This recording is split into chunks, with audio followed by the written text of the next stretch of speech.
Dr. Eric Kelly III and a host of phenomenal speakers from all around the globe for this 7-day virtual event that you don't want to miss. The mission of the Black Business Expo is to raise scholarship money from kids all the way from high school all the way from college. The Black Business Olympics is one of the largest Black business showcases in the world. It is an opportunity for businesses and companies to showcase their businesses globally. We are going to be giving away laptops up to $5,000 away to students. Again, I'm Olivia Appleberry, the founder of 2 Cents Finance and one of the speakers for the expo. I am so excited to see you there. For more info, go to www.blackbusinessexpousa.com or call 919-308-9090 and hope to see you there. I am Black Business. From the moment I wake until the time I sleep. Yes, I am Black Business. I am Black Business. Tell me, are you Black Business? I am Black Business. Do you support Black businesses? Listen, I support Black business because I am Black Business. Black Business Expo, one of the largest business showcases in the history of Black business in the world. The world! Sign up today at www.blackbusinessexpousa.com or call 919-308-9090. I am Black Business. I am Black Business. From the moment I wake until the time I sleep, I am Black Business. I am Black Business. Are you Black Business? I am Black Business. Do you support Black businesses? I support Black business because I am Black business. Black Business Expo, one of the largest business showcases in the history of Black America in North Carolina. Sign up today at www.blackbusinessexpousa.com or call 919-380-9090. I am Black Business. I am Black Business. From the moment I wake until the time I sleep, I am Black Business. I am Black Business. Are you Black Business? I am Black Business. Do you support Black businesses? I support Black business because I am Black business. Black Business Expo, one of the largest business showcases in the history of Black America in North Carolina. Sign up today at www.blackbusinessexpousa.com or call 919-380-9090. I am Black Business. I am Black Business. From the moment I wake until the time I sleep, I am Black business. I am Black business. Are you Black business? I am Black business. Do you support Black businesses? I support Black business because I am Black business. Black Business Expo, one of the largest business showcases in the history of Black America in North Carolina. Sign up today at www.blackbusinessexpousa.com or call 919-380-9090. I am Black business. I am Black business.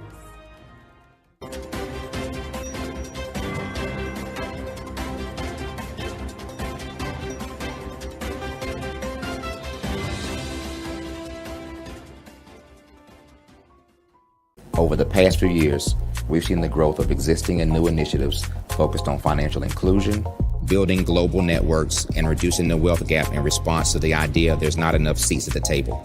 Whether their outcomes are to increase the representation of Black executives on corporate boards, ensure an inclusive global economy, or to create new U.S. African commercial pathways, the strategies are often carried out by separate programs. The question is, should they be? With the continent of Africa being home to more than half of the world's fastest growing economies, the youngest workforce, over 400 companies generating more than $1 billion annually, 700 generating more than $500 million annually that are poised for growth, and being the destination of nearly $5 billion in venture capital in 2021.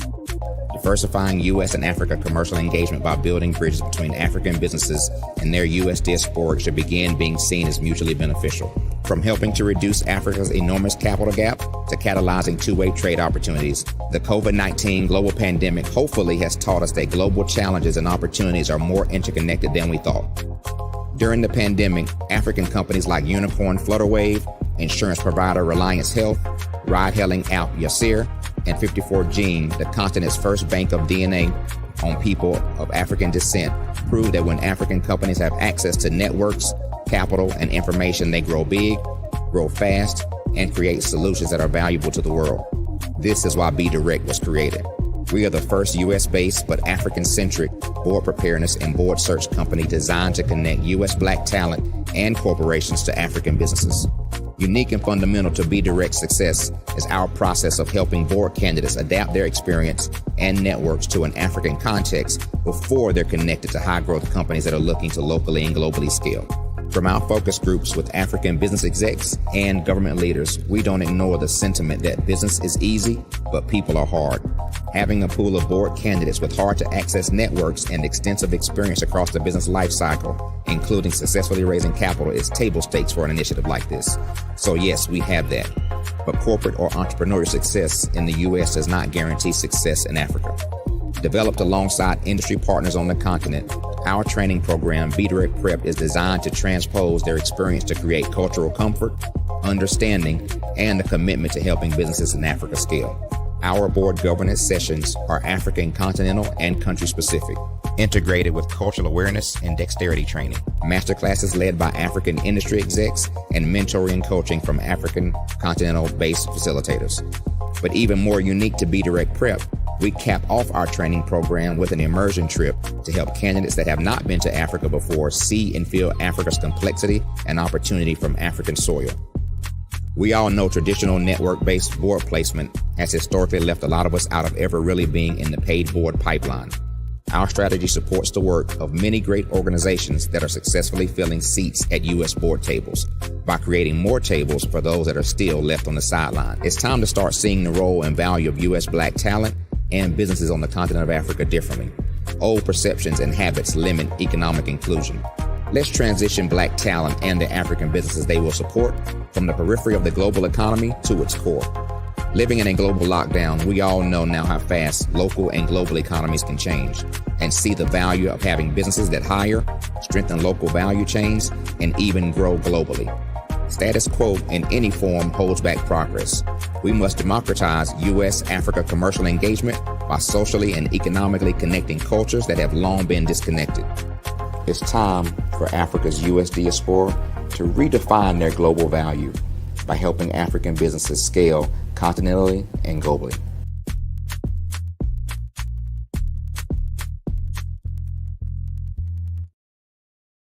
I was born in a little village on the island of Haiti. Many deadly diseases pounded me. It is as if they were on a mission to end my existence on this earth. I refused to give up. In 1983, I left Haiti and came to the United States of America. And I came with $5, 2 shirts. I didn't speak any English. I came to Atlanta. I got a job. I was a doorman. I was a doorman with a dream. What I used to come on stage. I'd rehearse this moment that I'm standing in front of you. That's the power of a dream. Maybe today is the day you begin acting as if you already have it. And then step out with full force. Take a risk. No condition is permanent.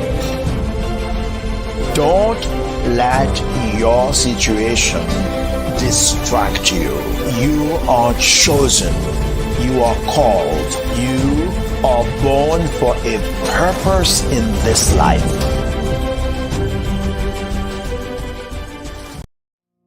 Did you know that approximately 333.34 million businesses exist today, according to a report from 2021? And you may be one of those businesses, or maybe you're not in the business market yet, but you're aspiring to be a business owner. Well, guess what? You're in the right place at the right time. Because let's face it, everything is about timing and opportunity. Hi, my name is Dr. Lotus Richey, and I'm the CEO and founder of the Lotus Richey Coaching and Consulting LLC, along with the Lotus Richey Ignite Show. 15 minutes of success with Dr. Lotus Richey, as well as books to boom your business and bring who you are. And today, I want to bring this amazing message to you about the Black Business Network and the Black Business Olympics. See, the Black Business Network and the Black Business Olympics is designed to help people just like you, that's right, that look like me, to take their business to the next level. Not just in your front yard or your backyard, but globally. The Black Business Network and Black Business Olympics is designed not to just help you survive, but to help you thrive. So join us today as we come together with businesses all around the world to support our students, our children, our young teens, our young entrepreneurs. What we do is we come together to help raise funds for students who are aspiring to be business entrepreneurs, who are aspiring and who are thriving in college. We endow them with a wonderful opportunity to gain scholarship of either a laptop or several thousands of dollars. And we invite you to help be a contributor to this amazing opportunity to help someone that looks just like you. So join us today at our website and let us connect with you and help you ignite and take flight in every area of your life on the Black Business Network and the Black Business Olympics. I'll see you on the other side.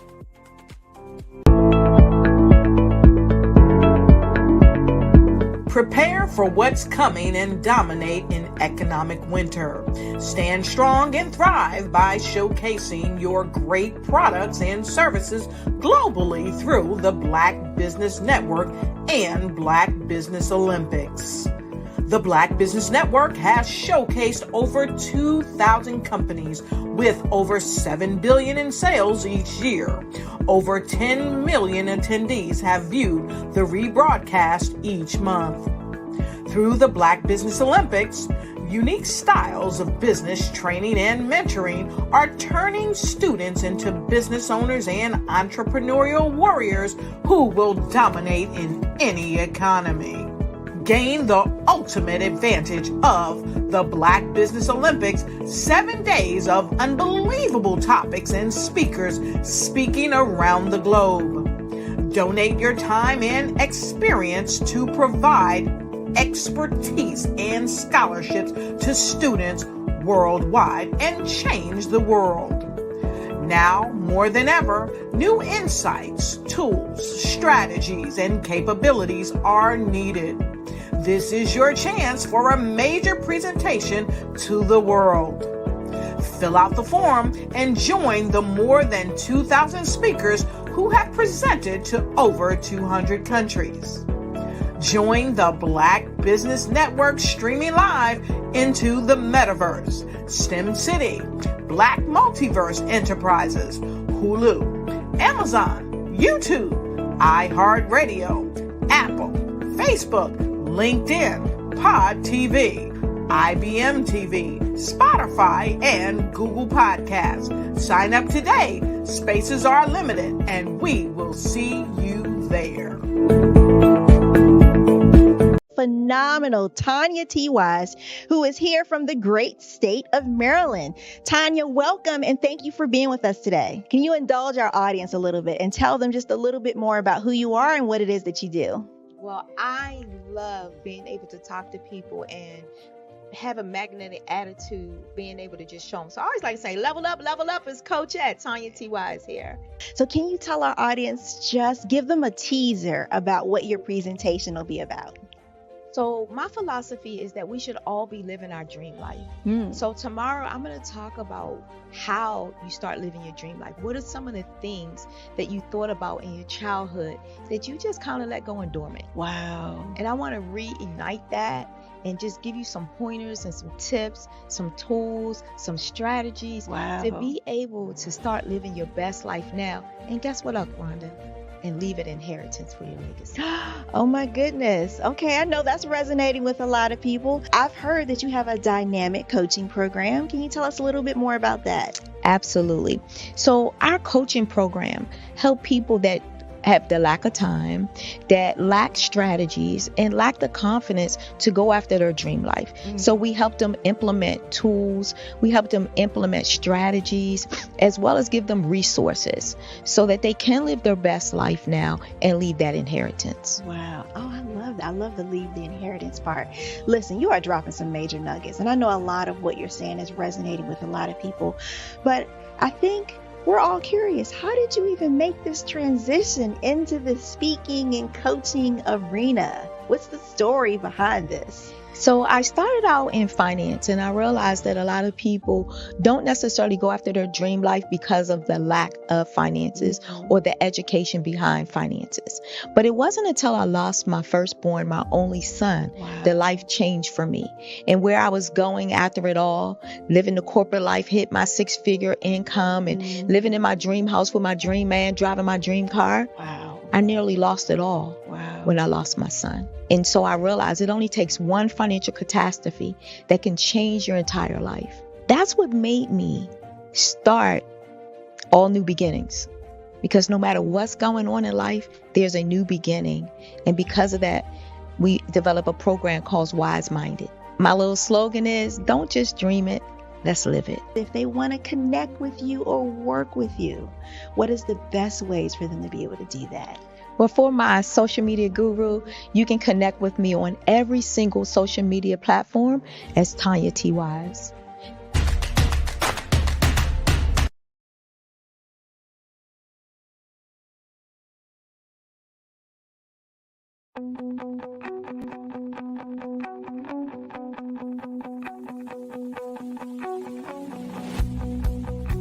I am Black Business.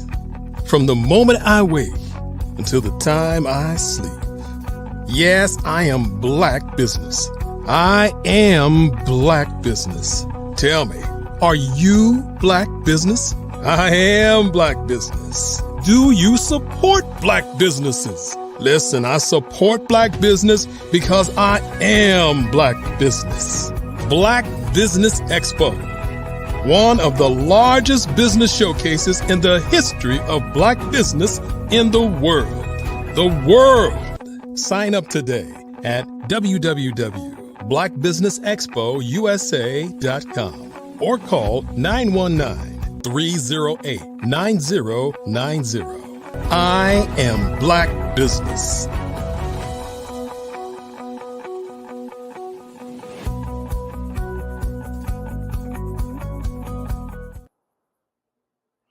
Good day, business owners, entrepreneurs, thought leaders, and corporations. Welcome to the Black Business Network.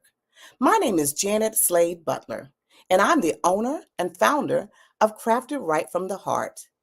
I am a serial published author, poet, writer, educator, and motivational speaker. You can find my work on all social media platforms, and my books are located on Amazon. Simply type my name in the search engine line or one of the titles of the books that you're interested in. I'm your business moderator today on the Black Business Network. The Black Business Network is a 24-hour business network showcasing Black businesses, business owners, entrepreneurs, and thought leaders all worldwide.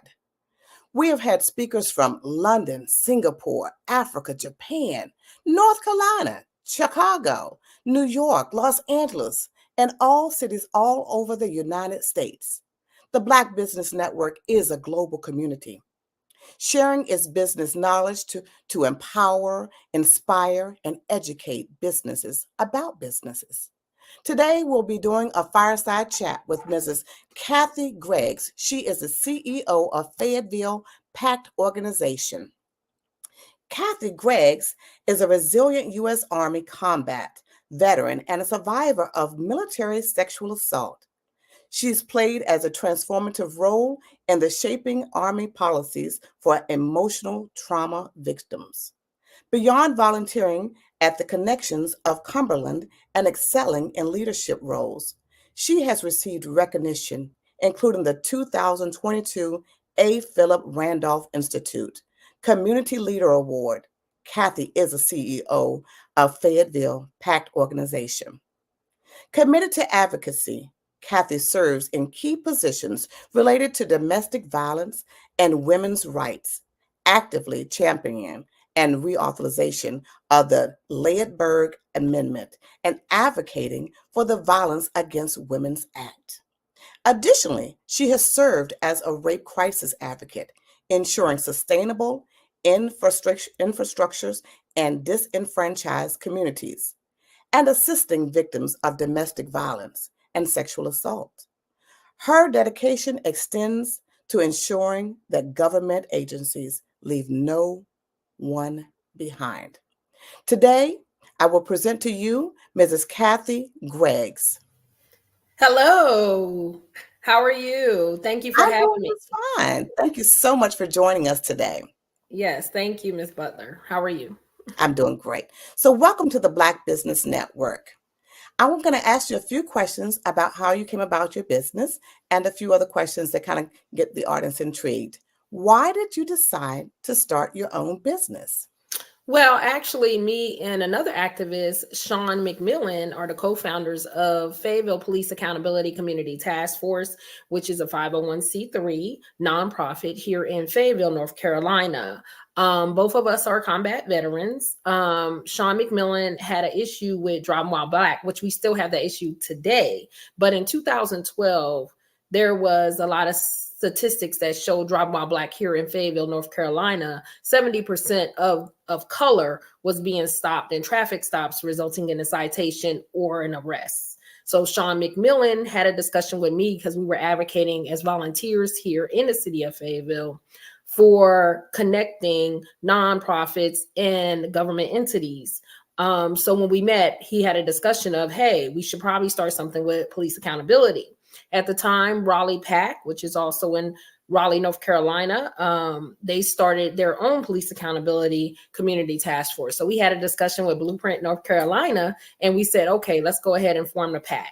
So we formed it in 2015, but we didn't get established until 2016 due to training for a whole year on safeties of community activism. And we also did training on stats and understanding what policing is, understanding safe communities for Black and Brown communities, liberation, and reimagining Black and Brown communities when it comes to the infrastructure and taking out the ecosystems that bind us and put us in jails as well as school to prison pipeline.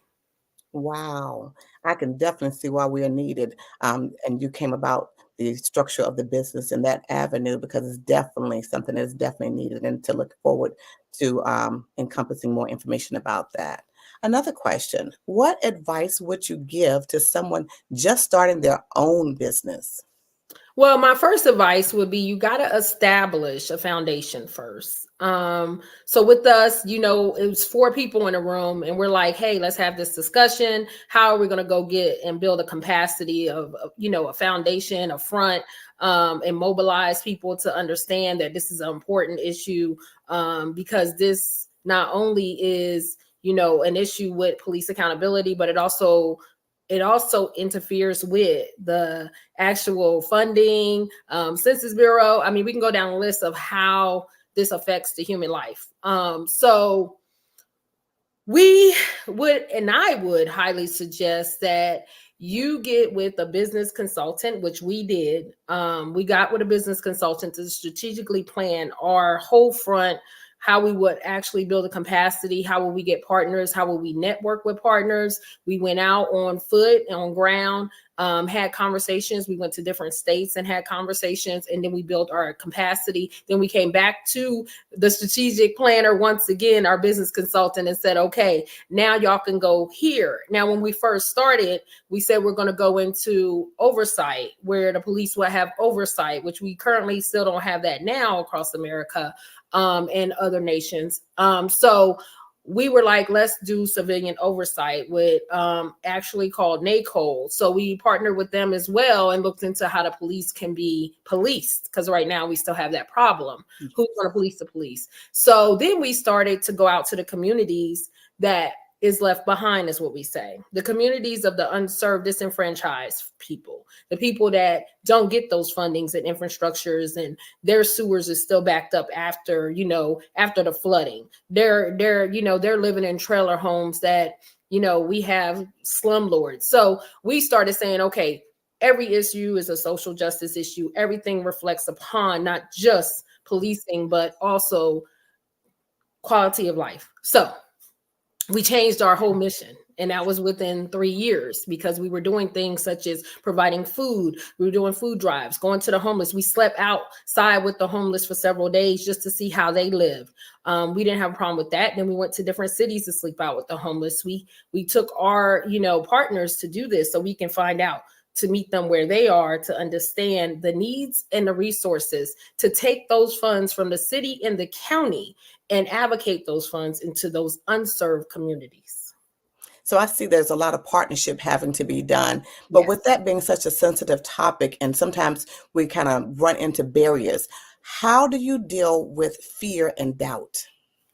So I deal with a lot of fear and doubt, because when you're having these conversations with people that look like us, the conversations is, well, that's not my issue, right? Until, there may be an issue later on down the line where it could be a police accountability issue, injustice, something may have happened to that family. Then they may come back and have that conversation with me.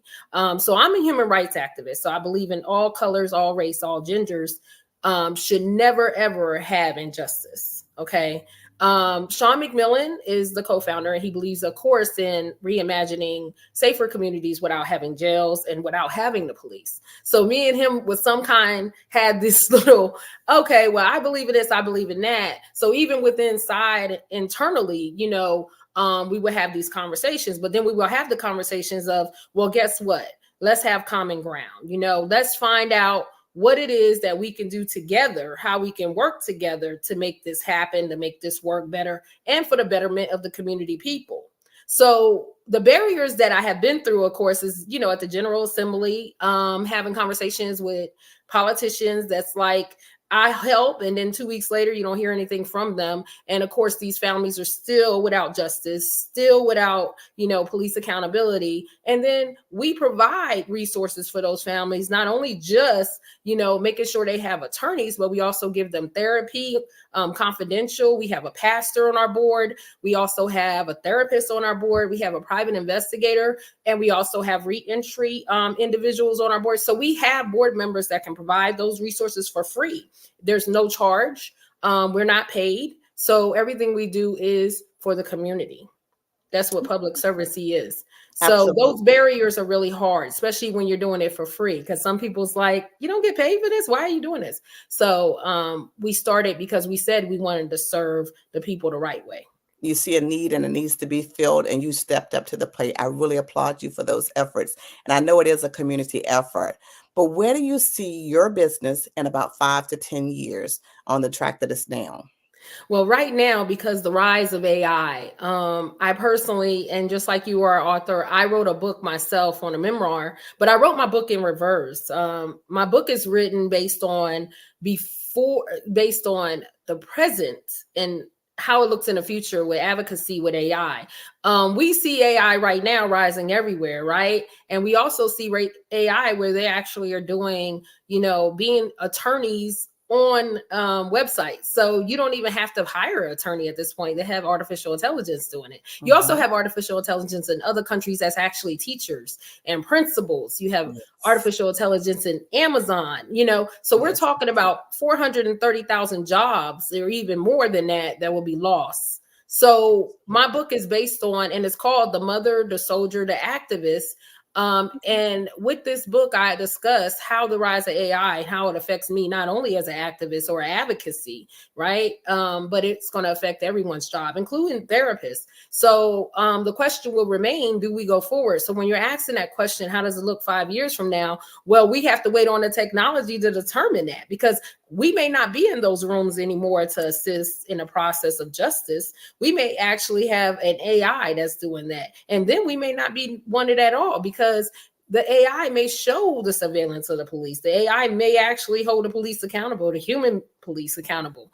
So how does that look, and how does it affect the Black and brown people? Well, it affects us a lot, because we're going to be left behind again when it comes to economics. The economics of AI affecting all communities. So when you ask that question, I'm going to be honest with you. What answer can I really give you at this point? I don't really think any business can give you an answer based on the fact of how AI is really rising, because we're losing not only employees, but also the businesses are losing their own economics because of it.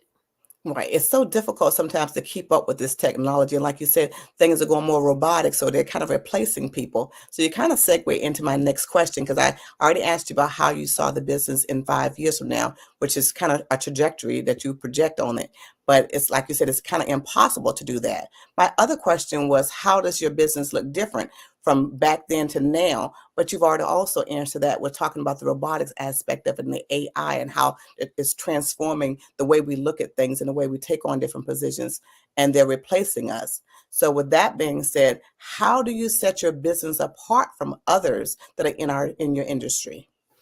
Well, with my business, I have consultants and I have an inner circle that we have discussions on how can we move forward? How can we adjust with this, evolving technology, and how does it look? Even in the, criminal justice system, will there be judges as human beings, right? So, and then the fact that we have so many activists and advocacy groups here in North Carolina that we're partners with, some of these activists are salary paid. This is their livelihood. Yes. So when it dissolves and you're no longer needed, like, how do you live, right? So that's questions also that we should be asking. Now, when we're talking about the actual barriers of how we look in social justice for artificial intelligence, well, how does it look even in the churches, right? So people may want to actually have a better relationship with the artificial intelligence because they may feel like they trust them more than they trust a human being, right? So that is something that we have to ask ourselves, because guess what? Every day, about 80% of the time, you're on social media somewhere, and you're letting them know what you're doing every time. So when you say we don't want AI, AI is everywhere you go. It is. The algorithms are also testing us and getting into our information before we even really put it out there. Because sometimes I feel like they're in your mind, they're thinking of things that you're already thinking about. You suggested or you look up something and it's there. And so when I look at that piece of it, and you're talking about AI taking over and taking the feelings and the emotions out of it, that would cover the robotics piece of it, because they're strictly going to do what robots do. But sometimes you need that emotion there to drive your next step. So we're thinking about that. What would be the hardest part about being an entrepreneur at this point? I think the hardest part is going to be trust. I mean, we have trust now with each other, our clients, our partners, but trust building, oh, it's so hard to build after years. But then when you have the AI come in, they can do the work quicker than you. 30 seconds, they can write a grant, 30 seconds, they can do a whole resume. Do you still hire that HR? Do you still hire that accountant? And that's going to be the part, the trust part, because we have seen AI do failures within Microsoft. We have seen AI do failures within Apple. How does it look when they do failures with facial recognition, which has happened, by the way, where they use AI police and they did mistaken identity of black face versus a brown face, or a black face versus a white face. And they have arrested people in New York illegally, right? So, that's going to be the factor, the trust, because the trust is going to be so hard. Because if I could pay an AI $20 a day versus paying an employee $300 a day, your business just may not be a business, right? Because you are hiring, you're able side of it. You're that out of it. So that doesn't play a big factor when you think about the robotics piece of it. If you're just thinking about driving for the dollar amount or getting work accomplished, but you're not building relationships and establishing those connections in the communities. So where does that actually leave us when you think about your entrepreneurial piece? What is going to be your favorite part at that point? Because you're dealing with a robot, or you may not even be in the business at all, and the robots are there. So what would be your favorite part about being an entrepreneur at that point? My point is, we all need to come together as human beings, and we need to have our own movement to understand the technology that's coming and go against that, right? Because we're not doing that. Everybody, entrepreneurs are not coming together right now to have this discussion. We are seeing it evolve around us, but we're not having a discussion at all about it. And then, like you just said, entrepreneurs will save economics, but let's make sure we're clear. And Dr. Angela Davis is one of my role models, actually. And I had met her many years ago at Temple University, but I always keep in mind what she has said many years ago when she was a part of the Black Panthers, is you can't separate racism from capitalism. So at the end of the day, economics plays a huge part, but trust, building relationships, like you said, Ms. Butler, maintaining those relationships, honesty, integrity plays a huge part when it comes to us coming together as entrepreneurs. Absolutely. Now, thinking about all those pieces of it, what would be your favorite part? Because like if we take the people out of it, what would be your favorite part at that point for being an entrepreneur? So my favorite part is, I started this work after coming out the United States Army and being, of course, a sexual assault survivor, and also advocating for sexual assault survivors, human trafficking, and domestic violence. So for me, and I can't speak for everyone else, but for me, I feel that my covenant with God and me being a faithful servant to him, I'm going to have to continue to work even without having a business. The business plays a part in it because you build the capacity and you have a built front. However, for me, I will continue to advocate for whoever needs advocating, because the voice is very important. And being in that room to have that voice for people that don't have the voice. So for me personally, I can only speak for me personally, that I will continue to follow my path and what has been given to me as my journey from Jesus to tell me, you will continue to serve until I tell you no more. Well, you just answered that next question, because it says, how have you grown personally becoming an entrepreneur? And I think you addressed that very beautifully, talking about your personal experience with sexual assault and segueing into being an entrepreneur and how you let that drive you, but it did not keep you away from it. Like your fear did not take over. You were empowered by what happened so it wouldn't happen to somebody else, and made a segue, open a gate, so to speak, for others to walk through and help support. So I really appreciate your work in that line of effort that you're making. What has been some of your biggest learning experiences in running a business? Well, my business learning experiences, luckily, I did make sure before we started as a C3, I did go through the training of grant writing. I also was a volunteer on some boards for grant writing, fundraising director. I also went through leadership training, a lot of academies. I went through a political institute training. I had to learn a lot. And the main thing is paperwork. The 990s, you have to make sure you're on it. So there was a time where I said, you know what? I went back to Sean McMillan. I said, look, I got it. You know, we're getting funds, but we need to make sure we can maintain these. So we wind up getting a board member that's a CPA, that's an accountant, so he can maintain that paperwork. Because at the end of the day, you may say, okay, you're a C3, but guess what? If you report to the IRS, you're a business and you should operate it as a business. You should structurize it as a business. And you should always go back to that vision board with your business and see what you are accomplishing. Never ever erase. Like, I have my own vision in my mind because I don't like to write things down. I'll call somebody, hey, write this down. But I never ever erase what I say, because it's always good to go back and see how far you've come. And you may have to change things based on, like we just said, economics, based on, technology, new bills coming through, through Washington, D.C. Hey, how do we have to change this? So things are moving around so much. So you have to stay up on it. But this is a business. And you have to operate it as a business person. Absolutely. And I definitely understand about dotting I's, crossing T's, and leaving that paper trail, because minds kind of fade, people come and go, and things change along the way, like you said, with this, definitely with the technology piece of it. So having that paper trail to make sure that things are in place and I's are dotted and T's are crossed, so that way you're not in trouble by any means later down the road. Or if it's something that you need to change, you'll see where you came from in order to go where you need to go. Yeah. So with that being said, what are some of the things that you would not compromise as a business leader? I would never, ever compromise my integrity. And I would definitely never compromise my integrity. I said it twice. So, being a United States Army combat veteran, being in charge of soldiers, they instill that in you. And then also, I mean, I'm not like everybody else. Both of my parents were in the military as well. So it was instilled in me very young that integrity, honesty, and trust is the main factors that evolve around me. But definitely, I would say integrity 4 times, because without integrity, you will not get trust, and you definitely are not honest.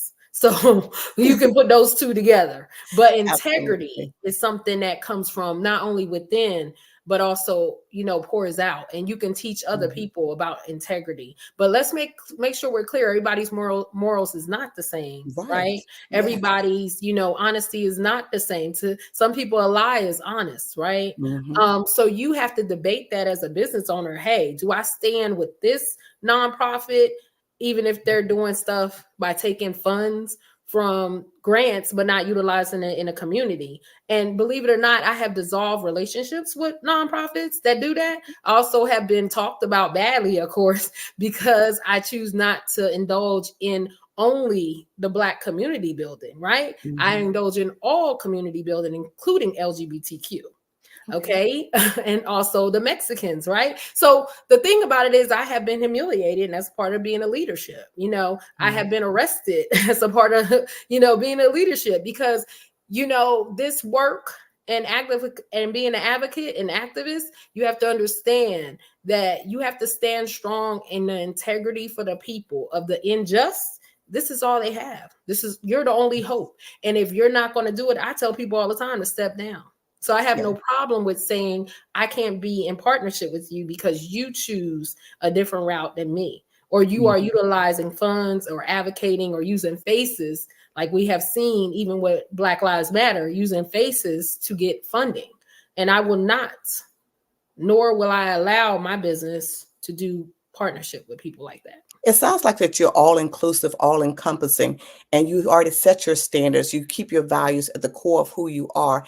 And that's the most wonderful thing, when you can actually stand on what you say and actually live by that, but also carry it out in the business aspect, because there's so many times that we end up changing our avenue for that good old green dollar amount. It kind of sways you. And I'm glad to know that you're standing on your, on your stamina and your integrity and keeping your word for yourself as well as the public that you're servicing. Now, Ms. Butler has hurt me. There was time I was almost crying because I got offered a grant. I was like, oh no, I can't take this because of what the grant consists of. I can only advocate for this group. I'm like, oh no, Pacific groups. So now don't think I didn't look at that money like, oh, but no. But the thing about that is that money. But I couldn't do it because once again, integrity. See, all that comes back with integrity and trust and honesty. And there's no way I could tell a family, yes, I took money based off of your son and advocated for your son and nowhere were they around, right? And you never have to look over your shoulder. You're living your truth, so you never have to look over your shoulder and wonder when it's going to catch up with you. That's the biggest thing about keeping to the line of integrity of who you are, the core essence of your being. So how do you define success? And I think that's going to be in that line of integrity based on the fact that you're not compromising. Well, I find success this way. Anytime I could sleep at night without chaos and knowing that I did the right thing by people I didn't even know, knowing that I helped that person that I saw on the street and didn't even know him, knowing that I assist that person that was going through, getting beaten by their husband every day, or, Fayetteville Pat going to go pay rent for a family struggling in a hotel here, or putting a security deposit. So my business is successful, and I'm successful because I did what I was supposed to do as a servant of God. Yes. Now, who is your biggest role model? And I think you just answered that question right there. Yes. My biggest role model, of course, is, the Lord Jesus Christ. But also, I look at different advocates around here. I follow a lot of advocates. But I also know that there's some levels that I know that, you have to understand, where the rubber meets the road. So there's a disagreement and there's an agreement in a conversation, but yet and still, we're still here to do the work. But for me, Dr. Angela Davis is one of mine. She shows resiliency. Even for her to go in front of the courtroom and go against the FBI itself is big, right? But also, I just want to say something too. My children are my role model. And this may be weird to some people. And I say that because I inspire them. I make sure that they understand that you also can be in the system. You also can be a part of the criminal justice. So regardless of how you lived in your life, regardless of what me and your father have done, at the end of the day, you must understand that humanity cannot exist without each other. So we have to make sure that we know we're connected, no matter what race, gender, or sex we are. And everyone has to help everybody, because the only reason why we're on earth is because we're supposed to love thy neighbor without judgment. Absolutely. And I'm definitely on board with you about looking at your child as one of your role models, but they also look at you as a role model. I firmly believe that we're here to raise children. And with that being said, they're not a whipping board. They're not a sounding board for those kind of things. We're guiding them to be the person that they're going to be, because the DNA comes from both the mother and the father. And when you look at that, there's two different people coming together from two previous different households, making one household, one person. So that person has to now veer off and figure out who they are. So I appreciate that piece of it, looking at your child as part of your role model, because I try to accept the example as well. And that's a large platform to stand on as well. So at what point did you look at your business and then consider that to be a success? Well, I looked at my business maybe about 3 years ago and considered a success because 3 years ago, while we were going through the COVID, well, we're still going through COVID, let's be clear. But while we were actually advocating for our jail here, because during COVID time, our jail, our sheriff that looked like me wasn't allowing inmates to get tested. They were thrown in positive pods with negative people. We had a lot of issues here. And what happened was there was no mask provided. Even though there was this whole COVID funding, our elected official, our sheriff, in its right, chose not to provide those masks. There was even a comment where he said, well, we're going to hope that people don't get arrested during COVID, right? So I think it became successful then because we actually had to call all our partners to go in front of this jail to advocate for the people that's in jail, right? And who are we to treat people inhumane, right? Who are you to pass judgment? So I think it became successful then the most because that's when we got to see all our work for all these years when we started in 2016, that everybody came together, all groups from everywhere, like, hey, this can't happen. People are human beings and they should be treated the same way. And we wind up getting those masks. And we also wind up getting body cameras with the sheriff department, and that funds was already given to them in 2018, right? So I'm just using that as an example of the fights that we had to go through. And we just recently went through the fight of American Rescue Plan funding and making sure that it went to all the Black and brown infrastructures like it's written, because this money expires in 2024, this year, December 31st. So we have $45 million in our city and $65 million in our county. And these funds will go back to the federal pot if they are not used. And that fight itself was something. So I'm gonna say that that's when it became successful. But the most success, I'm gonna say, Ms. Butler, is when you see a smile on a mother's face or a brother's face or a cousin's face because their family member got justice. We go to the courtrooms with the family. We make sure that they making sure that the bail bond is correct for us people and not 50% or more. We also provide food and everything else to these families. But that's the best thing ever, is to see a mother smile, to know her child got justice. Absolutely. And that right there is more than anything in the world. No money, no nothing. Yeah, it lets you know that your work and your efforts paid off and you've changed somebody's life and you made a big difference. And I understand when they say that if you don't use it, you lose it. And that comes to the funds. It's almost like you don't need it if you're not using it. So I definitely understand that, even working with the state myself, because I work in the school system. And if we leave that pot right there, it goes right on back. And we can't afford to lose any of those monies. But now I do have one closeout question for you. And I think this is the biggest one. Why do you believe you are good at what you do? I believe I'm good at what I do. I don't think me being good at anything, right? Because we all go through mistakes, we grow, we learn. I mean, I had to learn myself. Every day I look myself in the mirror and say, what I can do better, how I can do better, how I can better my community, how I can, better my children, and also how I can better people. So I'm going to say to that question, I think me following my heart, my guidance from the Lord Jesus Christ, that is the only way that I could feel that I'm doing good. Because at the end of the day, I just want him to say, you did good as a faithful servant. That's what matters to me. So I don't know about good. I would just say growing, understanding, and acknowledging mistakes. Yes, acknowledging mistakes. I totally understand that, And but definitely also, self-reflections. And I'm sorry, I keep cutting across. I think the signal's a little bit awkward here, but I just want to thank you so much for your time and spending it with us today. You have been so motivational and so inspiring. Please keep doing the work that you're doing. And I want to say, if you can just give us some information about where we can contact you, that'll be great. Okay, well, we're on Facebook, Favo Pack. Also, you can go on KathyGregsSpeaks.com and you can contact me there. We also have www.favopack.com, and that's the only way. And I appreciate Black Business Expo Network continuing to strive and doing the great work they're doing for economics of Blacks across this nation. Genius is common, and I will see you on the other side.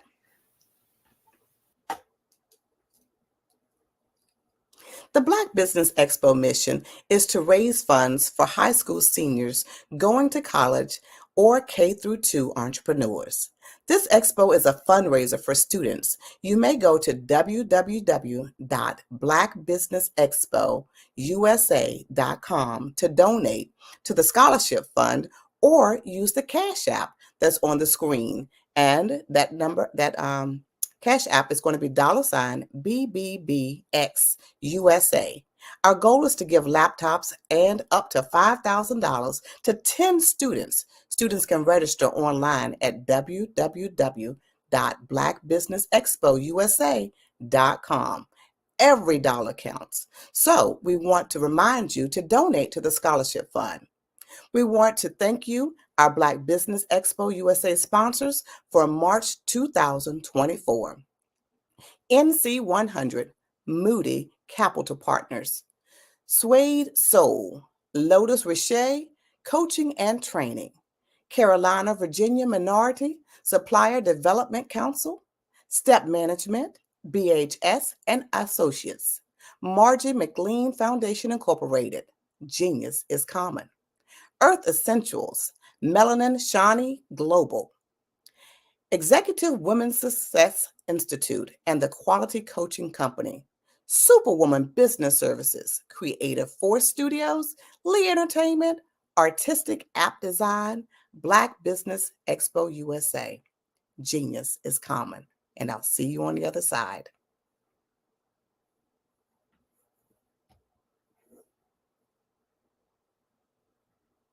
I am from Washington, D.C., but I was raised in Durham, North Carolina. I came to Durham when I was about 5 or 6, and then I traveled back and forth to D.C. because it's where my people are from. One of the unique things about my family is my mother, she's also an artist. She does quilting, and she does a lot of artistic things. And then my son, he draws with both hands, his right hand and his left hand like I do. So that's kind of a family trait. And then my other son, he's a videographer, and my daughter, she works, she's a regional vice president for Sunglass Lab. When you start out drawing and sketching, you want to continue to explore, each avenue. I do pastels, I do pen and ink, I do painting, I do acrylics. I haven't done oils yet, but I try to do all facets of art. What I say to a lot of times to people is, you can't put yourself in a box when you're an artist. You have to explore. And over the course of my life, I've tried to explore different mediums. I also do sculpture as well. I choose my subjects by the intensity that they have in their faces, or the intensity that somebody is moving, because I do more than portrait drawings. I also do I do abstract, and then I do figurative drawing also. Well, what happened in this particular show is that I started out trying to come up with something that would be a little bit different than what everybody else is doing. So I was working on a Barack Obama show, and they wanted me to do some paintings of Barack. And so what I did was, because of the deadlines, I kind of did it kind of fast. And then I realized when I was doing it fast, I enjoyed it. And so then I started doing other pieces the same way, and I started to enjoy those pieces also. And so I came up with this particular style, and it's a style of lines and colors. And what's interesting is that when I was in college, I did a show called Lines, Colors, and I talked about the boldness of the blacks, the hotness of the whites, and this is how this has come about, later on in my life. And the colors comes from a lot of the entertainers that I work with, where they wear different colors. They don't wear, your plain reds or your whites. They wear different colors, and so that's also another piece of what's giving me the colors. The subtitle of this show is Faces That Speak Life. That's real critical. Faces that speak life. Each one of these pieces is a life source and a life energy that's being put on display for people that are looking at them. I always say in terms of my art, it's not important that I draw them. It's important what you get out of what I draw. I don't try to just draw it because you like it. People wanted me to do prints. I didn't do prints. People asked me to do different people, but the people that I choose are people that make a difference in the lives of people in the world. So the human landscape idea was, again, as I say, the lines represent your emotions, it represents your ideas, and it represents your journey as a human being. And that's why you get the different pieces and the different looks. And as you notice, I try not to do one look that looks alike another look. And that's what's the most important part of this show. 5-Star BDM, Brand Development Masters, is a professional consulting and advisory group keenly focused on business development services for the small to mid-sized business and entrepreneurs. Although every business is unique, they often share business development challenges that can be addressed through smart branding. Services include process improvement and operations, digital strategy and transformation, business intelligence, digital marketing, and personal branding. Our business and personal branding company has helped a number of professionals and organizations to optimize and grow. This results in more business, more opportunities, better reach, positive outcomes. Visit www.5starbdm.com today to learn more.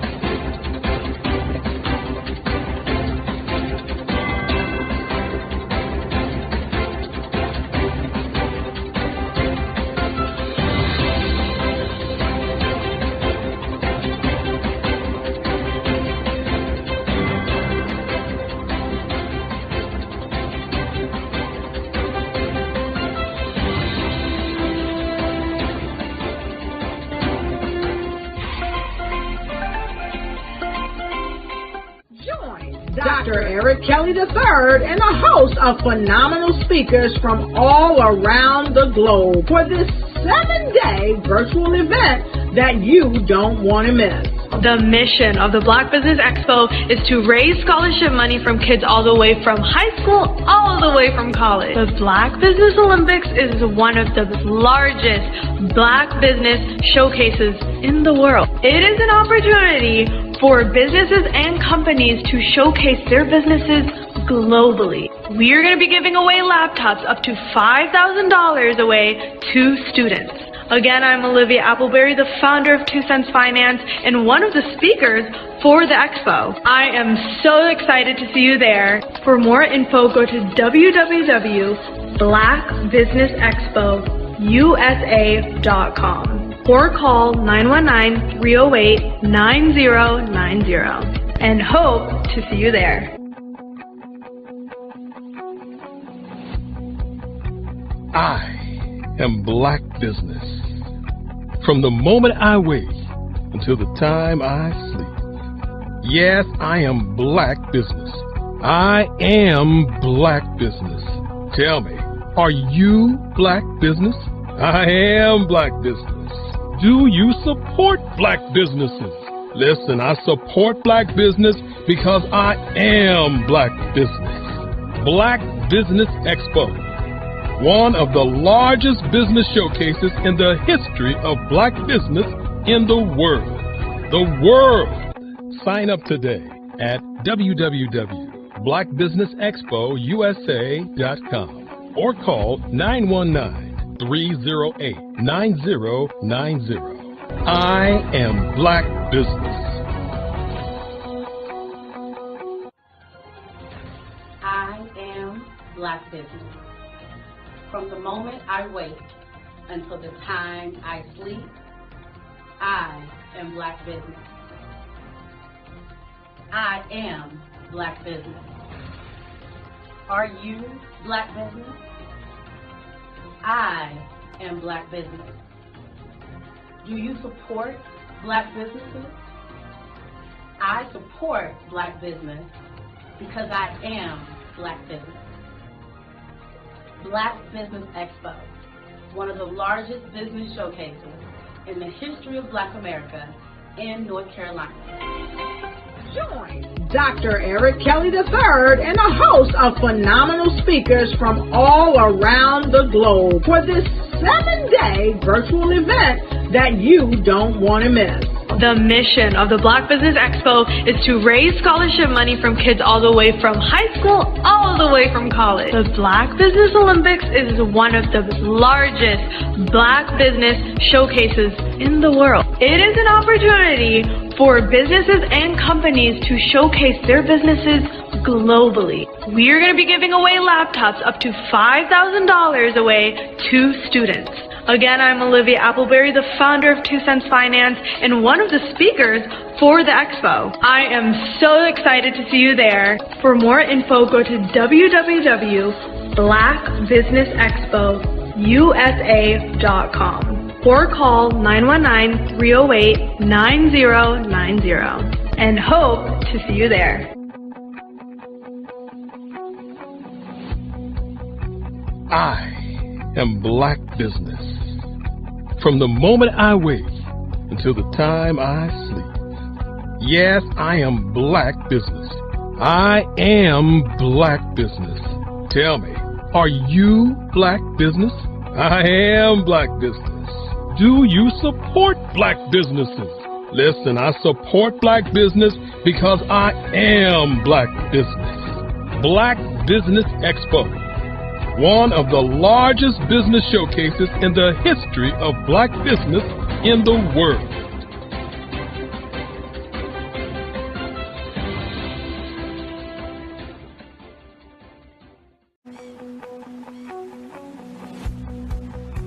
I am Black Business. From the moment I wake until the time I sleep. Yes, I am Black Business. I am Black Business. Tell me, are you Black Business? I am Black Business. Do you support Black businesses? Listen, I support Black business because I am Black Business. Black Business Expo, one of the largest business showcases in the history of Black business in the world. The world. Sign up today at www.blackbusinessexpousa.com or call 919-308-9090. I am Black Business.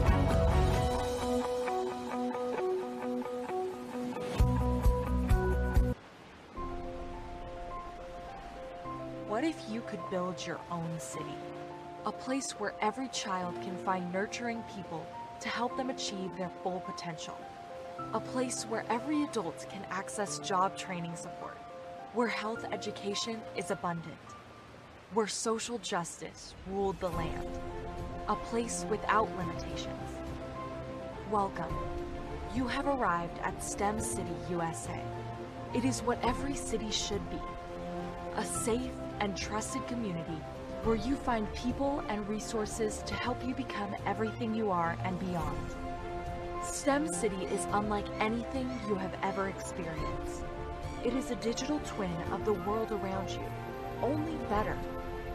STEM City is about energy and soul renewal. It is more than a digital world. You can almost feel the power of live cultural events, music, and theater.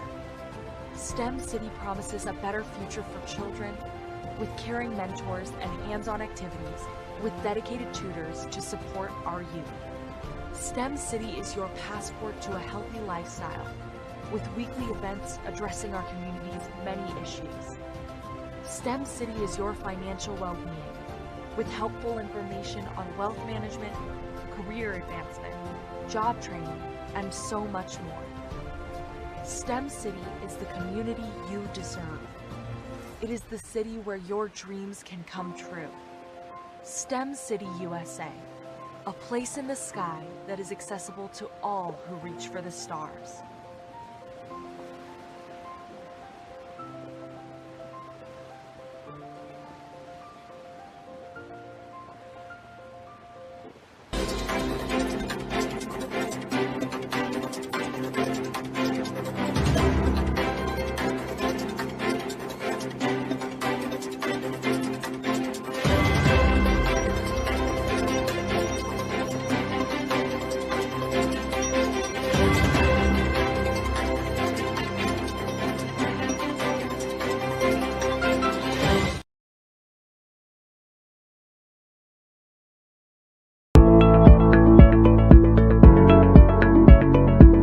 Prepare for what's coming and dominate in economic winter. Stand strong and thrive by showcasing your great products and services globally through the Black Business Network and Black Business Olympics. The Black Business Network has showcased over 2,000 companies with over $7 billion in sales each year. Over 10 million attendees have viewed the rebroadcast each month. Through the Black Business Olympics, unique styles of business training and mentoring are turning students into business owners and entrepreneurial warriors who will dominate in any economy. Gain the ultimate advantage of the Black Business Olympics, 7 days of unbelievable topics and speakers speaking around the globe. Donate your time and experience to provide expertise and scholarships to students worldwide and change the world. Now, more than ever, new insights, tools, strategies, and capabilities are needed. This is your chance for a major presentation to the world. Fill out the form and join the more than 2,000 speakers who have presented to over 200 countries. Join the Black Business Network streaming live into the metaverse, STEM City, Black Multiverse Enterprises, Hulu, Amazon, YouTube, iHeartRadio, Apple, Facebook, LinkedIn, Pod TV, IBM TV, Spotify, and Google Podcasts. Sign up today. Spaces are limited, and we will see you there.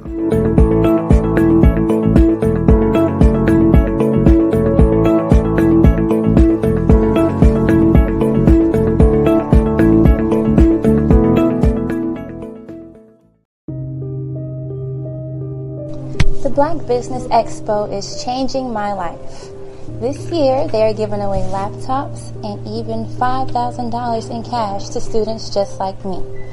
I'm Alexis, and I want to go to college to fulfill my dream of becoming an entrepreneur. Help the Black Business Expo going to www.blackbusinessexpousa.com and also becoming a vendor, a sponsor, or donating. Having a brand that resonates with so many people across the world is truly a phenomenon. But being the face of that brand that empowers people is something that I don't take for granted. It's actually way bigger than me. But it's when I hear those stories of what people had to overcome, that is what our brand is about. Resilience, persevering, and not giving up. Physically, mentally, or spiritually.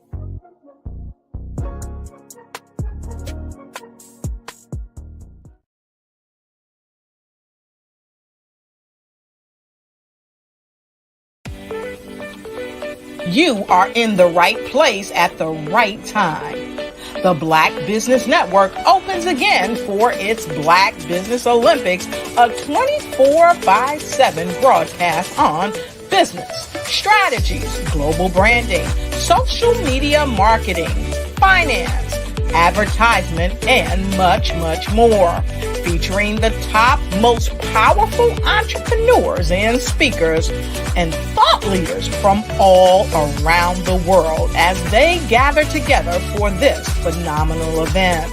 Join the Black Business Network streaming live into the metaverse, STEM City USA, Black Multiverse, Pod TV, Roku, Hulu, iHeartRadio, Apple TV, YouTube, TikTok, Instagram, Google Podcasts, Facebook, LinkedIn, IBM TV, Spotify, and Twitch. Tune in today and be a part of this amazing movement. The Black Business Olympics welcomes you.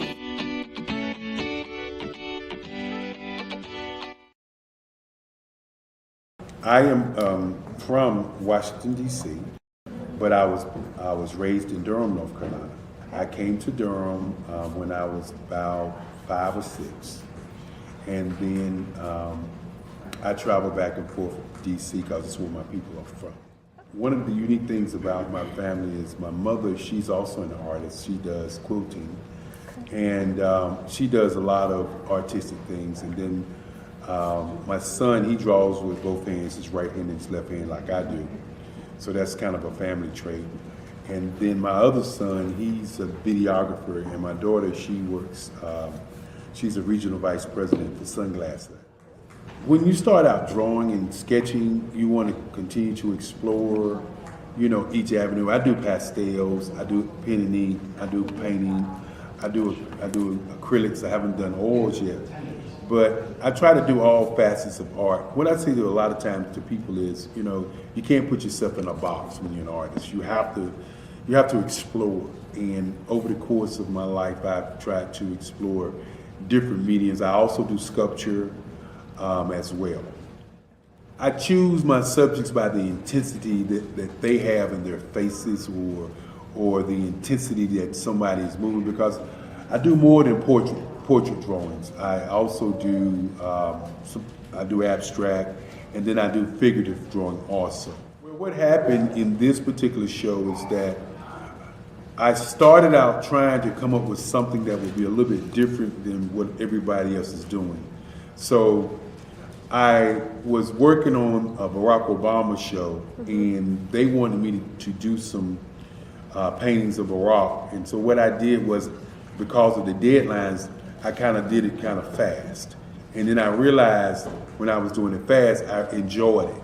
And so then I started doing other pieces the same way, and I started to enjoy those pieces also.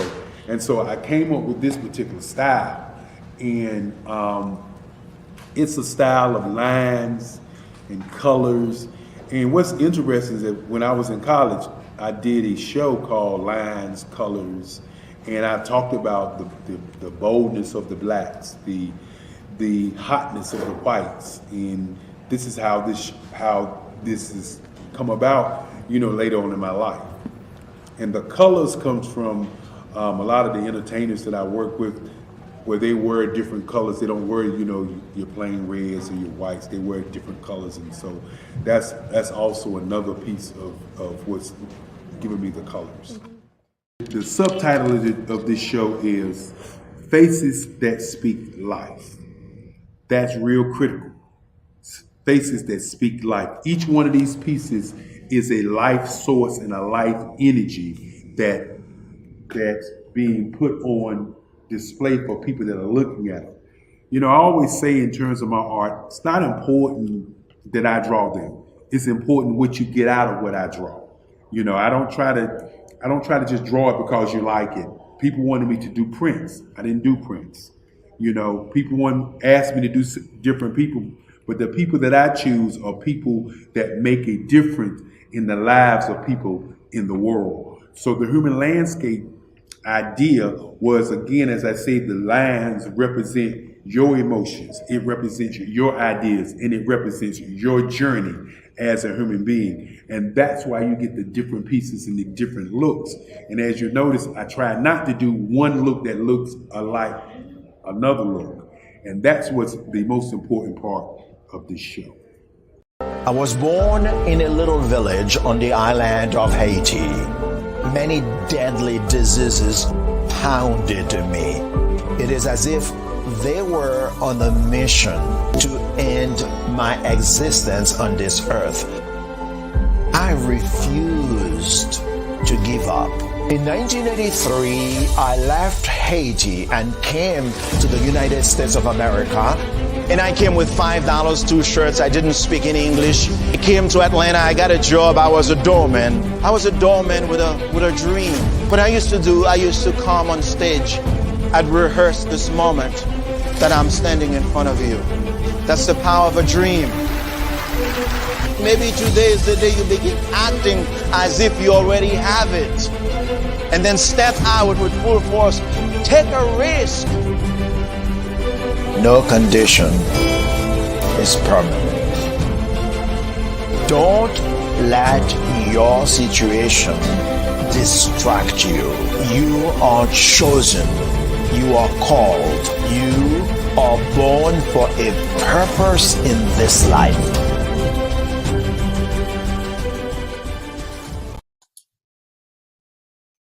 Hi, I'm Barbara Smith. Genius is common. My genius is executive coaching and professional corporate training.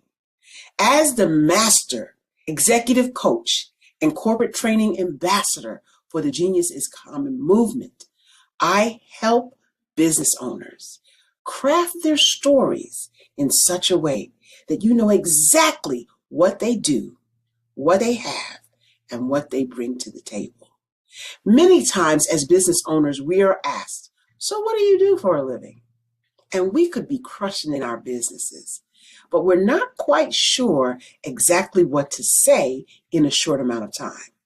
Well, I help you take those stories that are the reason why you're in business and why you're so passionate about your business and craft them in such a way that people are drawn to you as opposed to being repelled by you.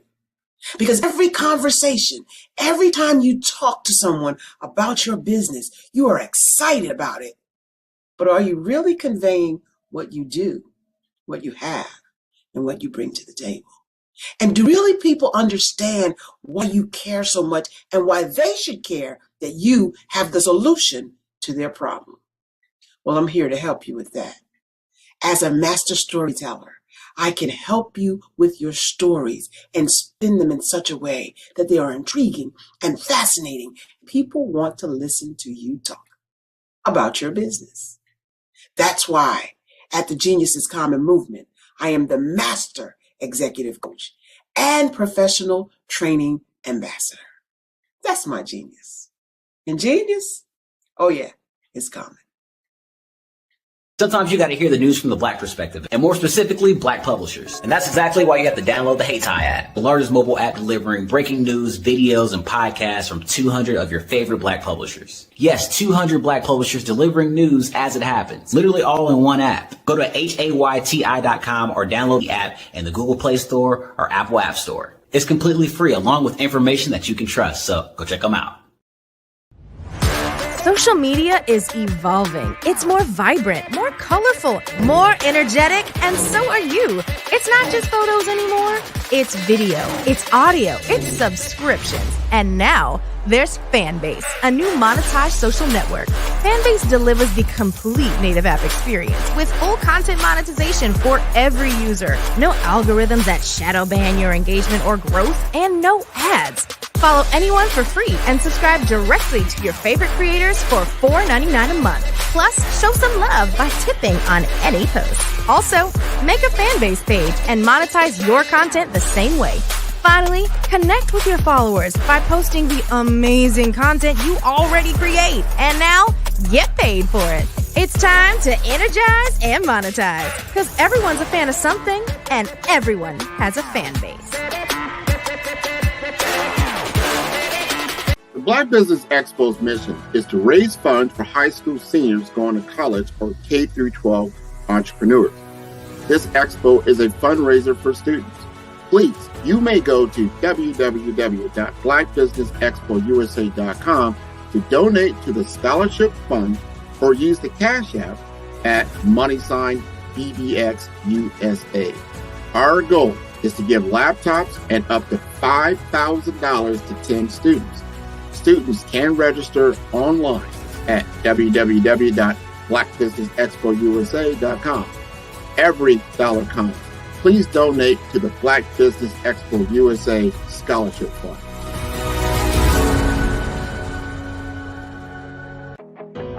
I am Black Business. From the moment I wake until the time I sleep, I am Black Business. I am Black Business. Are you Black Business? I am Black Business. Do you support Black businesses? I support Black business because I am Black Business. Black Business Expo, one of the largest business showcases in the history of Black business in the world. Sign up today at www.blackbusinessexpousa.com or call 919-308-9090. I am Black Business. Good day, business owners, entrepreneurs, thought leaders, and corporations. Welcome to the Black Business Network. My name is Carrie Jackson, and I am your business moderator for the afternoon on the Black Business Network. The Black Business Network is a 24-hour business network showcasing Black businesses, business owners, entrepreneurs, and thought leaders worldwide. We have speakers from North Carolina, London, Singapore, Africa, Japan, and cities all over the United States. The Black Business Network is a global community sharing its business knowledge and to empower, inspire, and educate businesses about business. Today, we will be doing we will have Miss Bouquet Blakemore doing a fireside chat with Miss Doris Douglas. Doris Douglas is a seasoned film TV producer and Hollywood insider. Her business partner is a 2-time Academy Award winner, Willie D. Burton, who recently worked on Oppenheimer.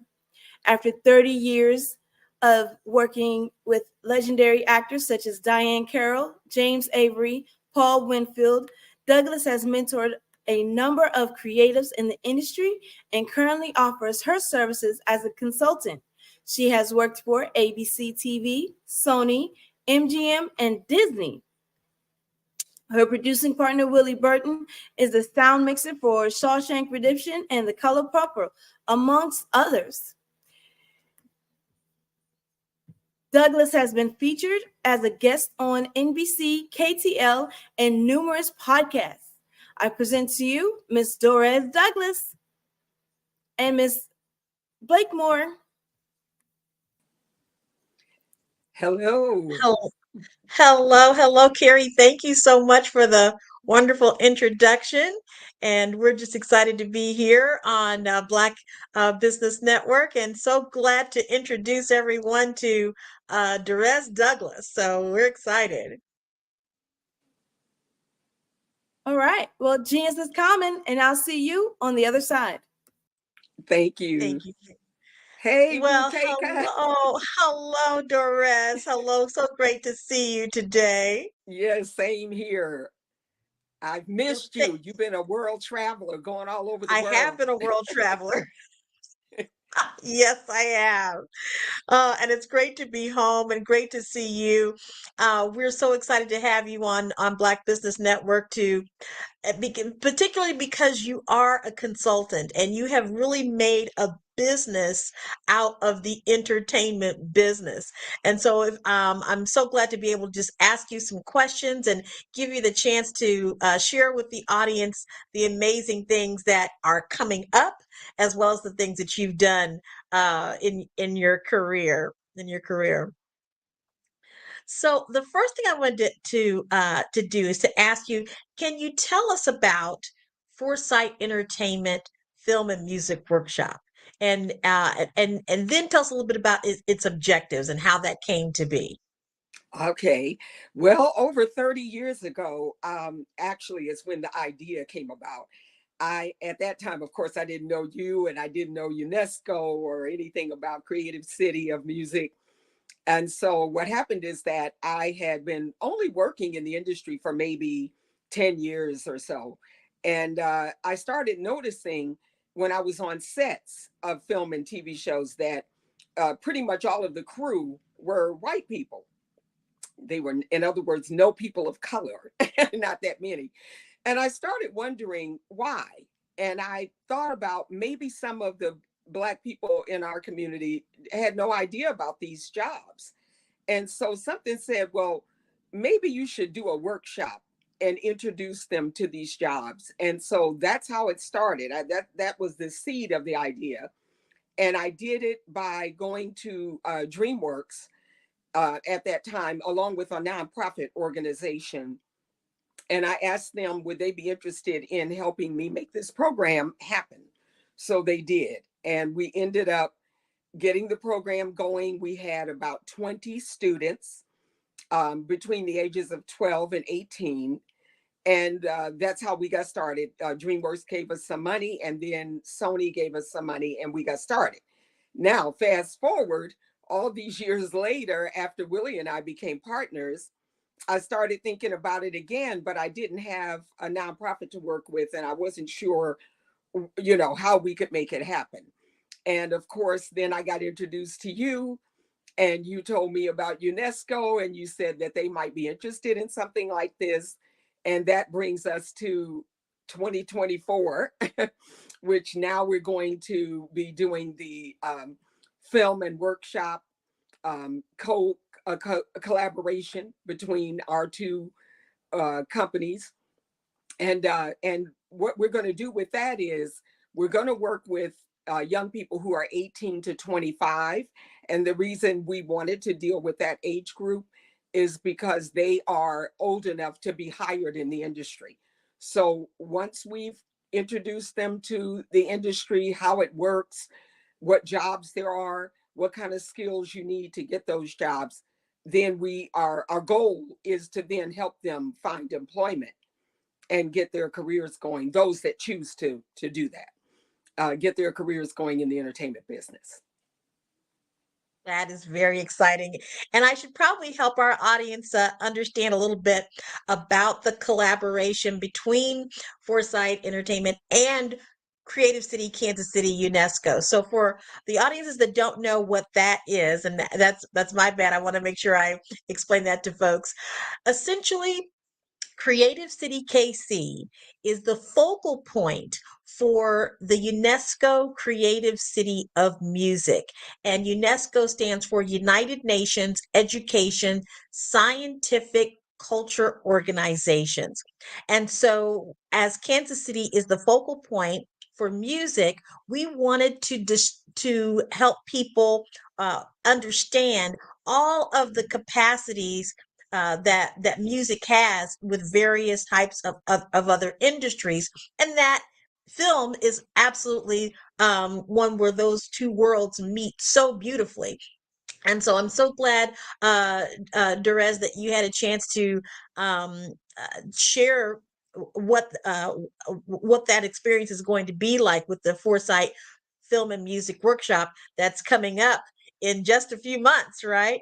And I would like to Yes. ask you to elaborate more on your industry experience and how you became a consultant in the field of television and film production.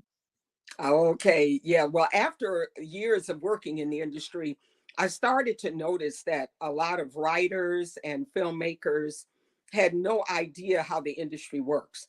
So they were spinning their wheels, basically, writing all these scripts and coming up with all these ideas for television shows and movies. But they had no idea how to get the ball rolling, how to get the money, what you have to do to even be able to get meetings, where you can pitch your projects. And so I started out before that, let me back up a little bit. I first started out as a consultant, just taking phone calls from people that just had questions and they didn't know who to go to get answers. So that's how I got started. And I would talk for about an hour, sometimes 2 hours, with people who wanted to get a project going. Some of them were writers, some were people who have a business and want to get connected with the industry. For example, a lot of them don't know anything about how to get your products into films and TV shows. So even things like that, people would call me and say, I don't know how to do that. How does it work? What does it cost? And so forth. So I just started out giving advice, basically. And then after a while, I started noticing that some of the projects were projects that Willie and I might actually want to work on or, connect with. So we started out talking to people, we would read their scripts, and then we would advise them as to whether we thought it would be a project we could produce. And so then I started getting involved as a producer on some of the projects. But for the most part, I would just give advice because I just hated seeing people spinning their wheels, all those years working on a script, or all those years trying to get out there and connect. And a lot of people make the mistake of thinking they need to connect with celebrities. So they would say, oh, if I could only get to, Denzel Washington, or if I could only get to Viola Davis, I have a project that would be perfect for them. And what they didn't understand is that celebrities aren't looking for projects to put money into. They're looking for people to hire them to be in a project. So unless you have a deal, they're not interested in talking to you and helping you do anything. I mean, unless they're a family member or a personal friend. And so that helped a lot of people, because people would call me later and say, I'm so glad you saved me the trouble of spinning my wheels trying to get to these celebrities, And I said, yeah, because they're working. These are people that have their own projects, some of them. And the ones that don't have a project, they are looking for work. And so if you can't provide work for them, you're wasting your time. So that was how it started. And then from there, I would help business owners, as I said, who wanted to get their products into films and TV shows. And that's called product placement. And a lot of people had no idea that there is such a thing and how it works. And it can be very expensive to do. And then you can also find other ways to do it if you're willing to start out small, and work with budding filmmakers, people who are new to the industry, but maybe they have done one or two, projects and they're getting out there, or they have a TV show and it's not on a major network.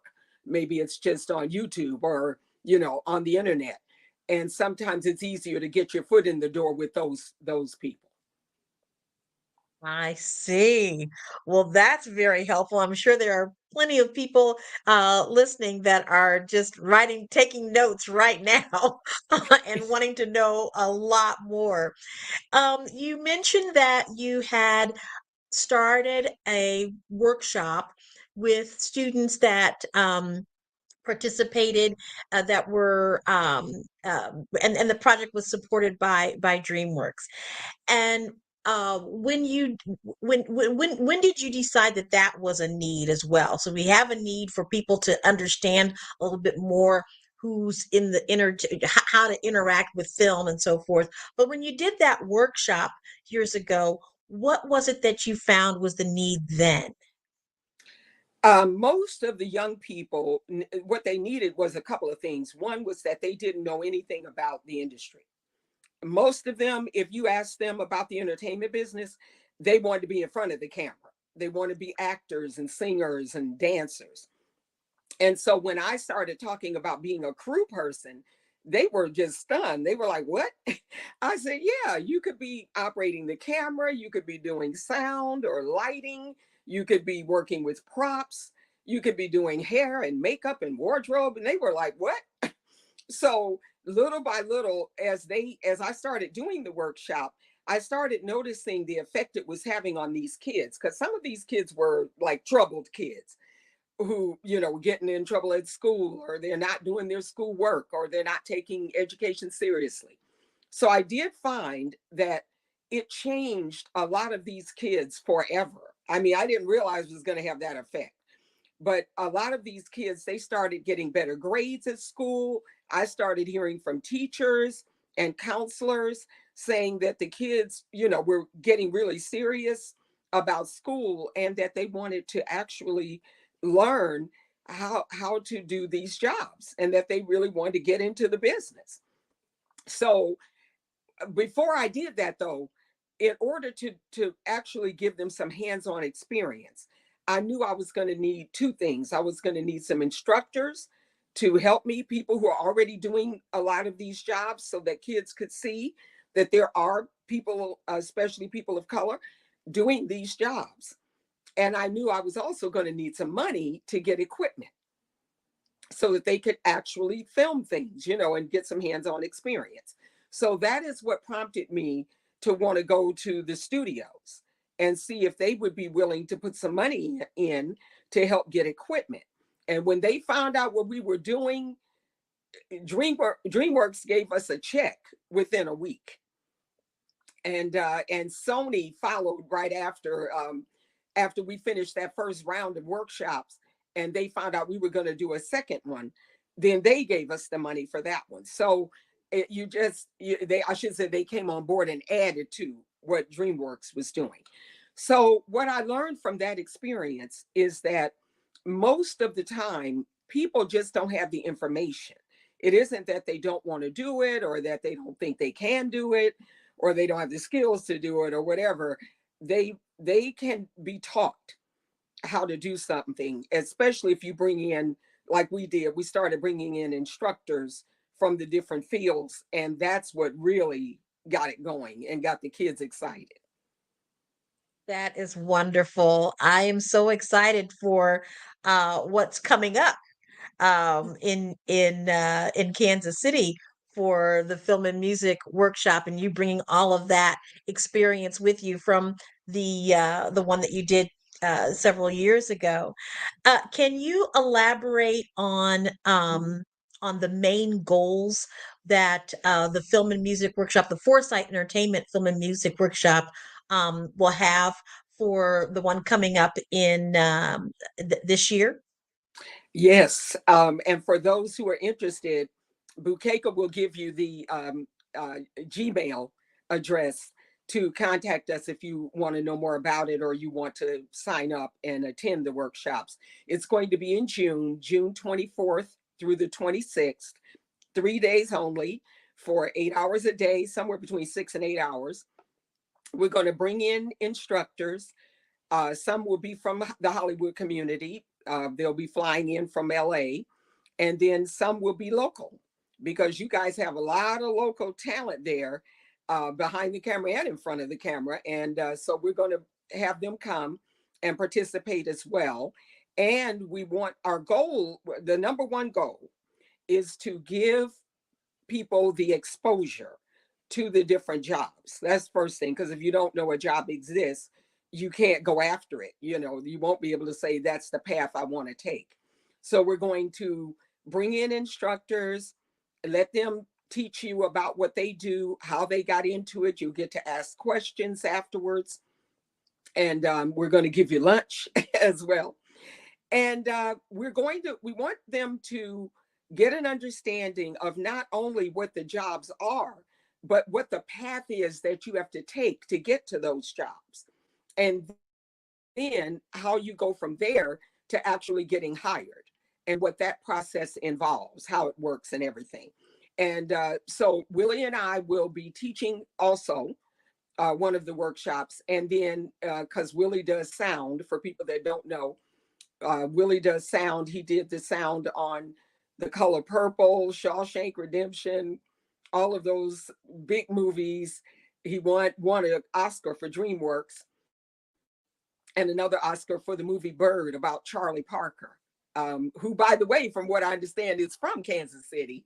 And so it's going to be interesting. And then to give some of the students, we can't give them all hands-on experience, but for a select few that really show some initiative, we're going to have them work with us on our promo video that we're going to shoot.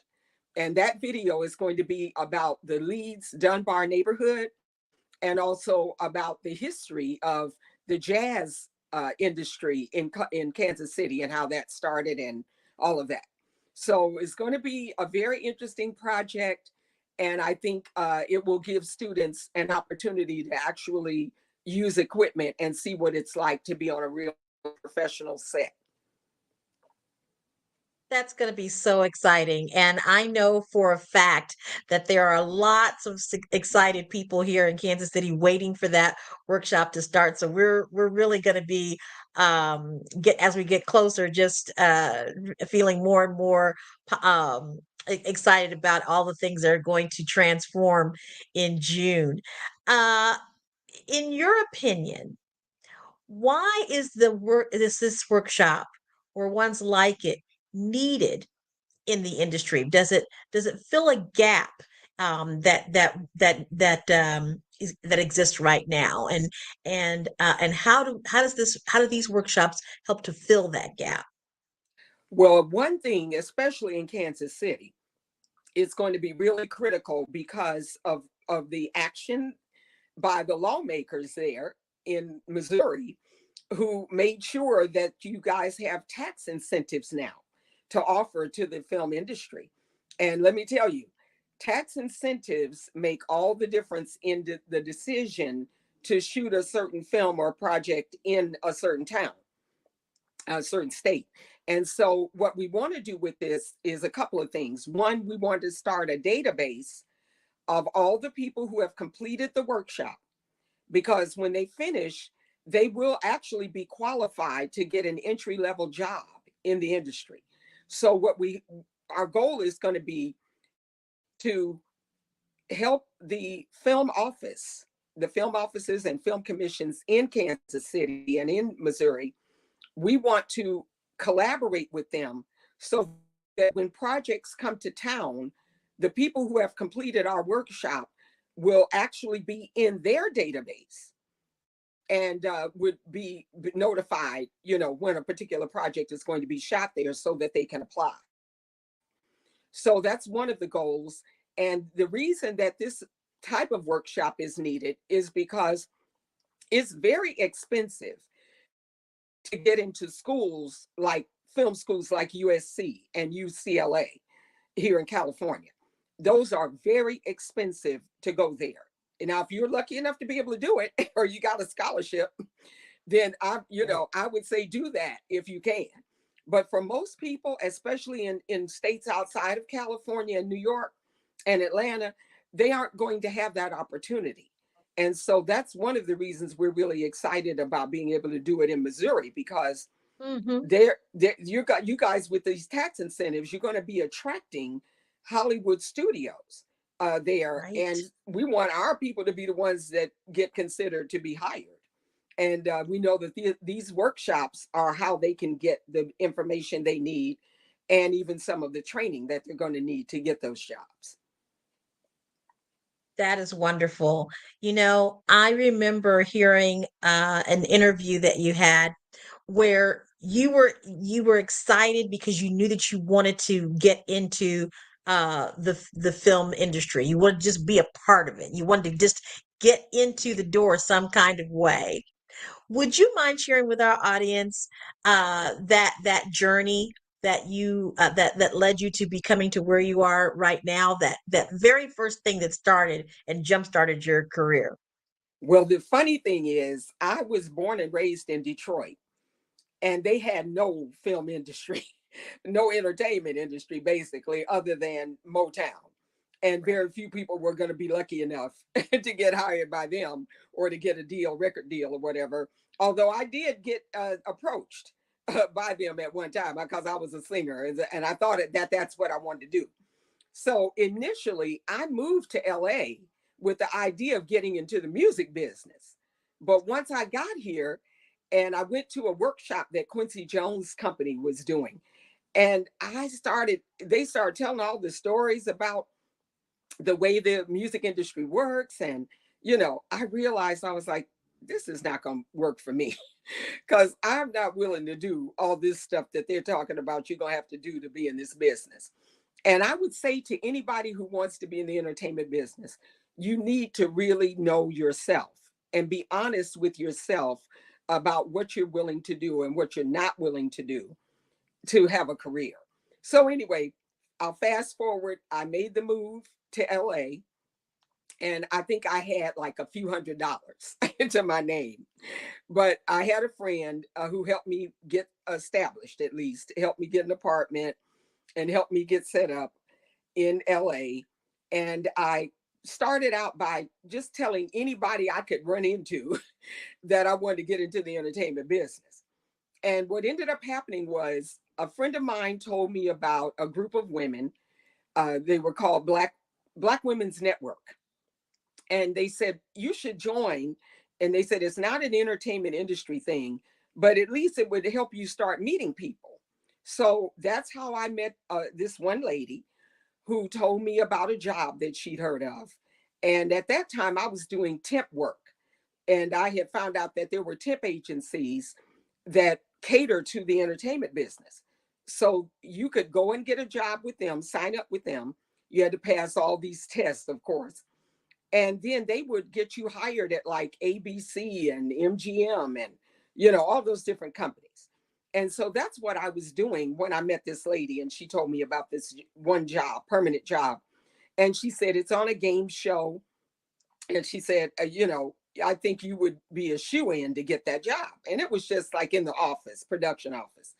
And I would have been a receptionist. So anyway, I managed to beat out 200 applicants to get that job. And I just could not believe it. I went to work that first day. I'm sitting there. I'm in an actual production office. And now the funny thing is, when you're in the production office, you're in what they call the development side of the business. So you don't have anything to do with shooting the actual project. You're not on a set. You don't get to meet the, crew and directors and all those people. And I didn't know that.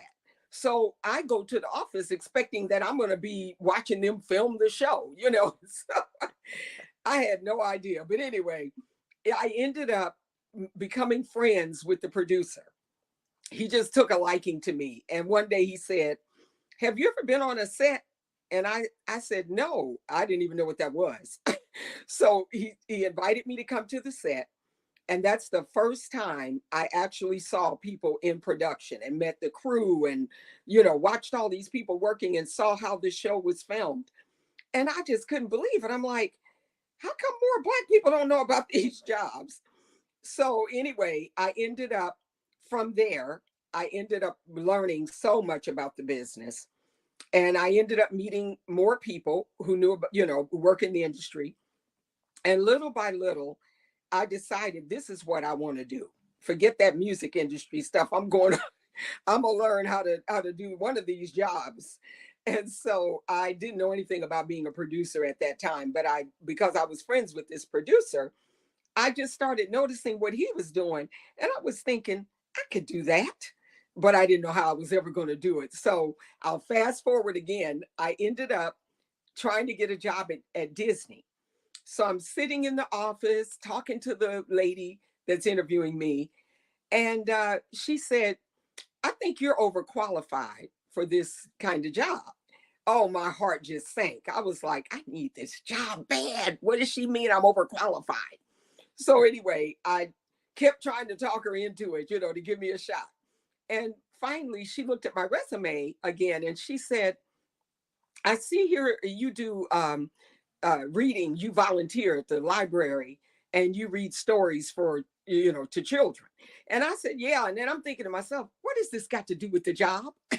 And so she ended up telling me that she thought maybe she and I could work on a project together and produce a project for ABC showing about children's stories or whatever. And I was like, what? She had jumped from that to the, from me being interviewed for the job to that. And it just threw me off. I didn't know what to do. I was like, okay, that sounds interesting. And I'm still thinking in my mind, are they going to pay me to do this? Because I need some money. I need a job. But anyway, it ended up that the show did get accepted by ABC. It was a long process, and I can always share about that another time. Or if anybody wants to know, they can ask me.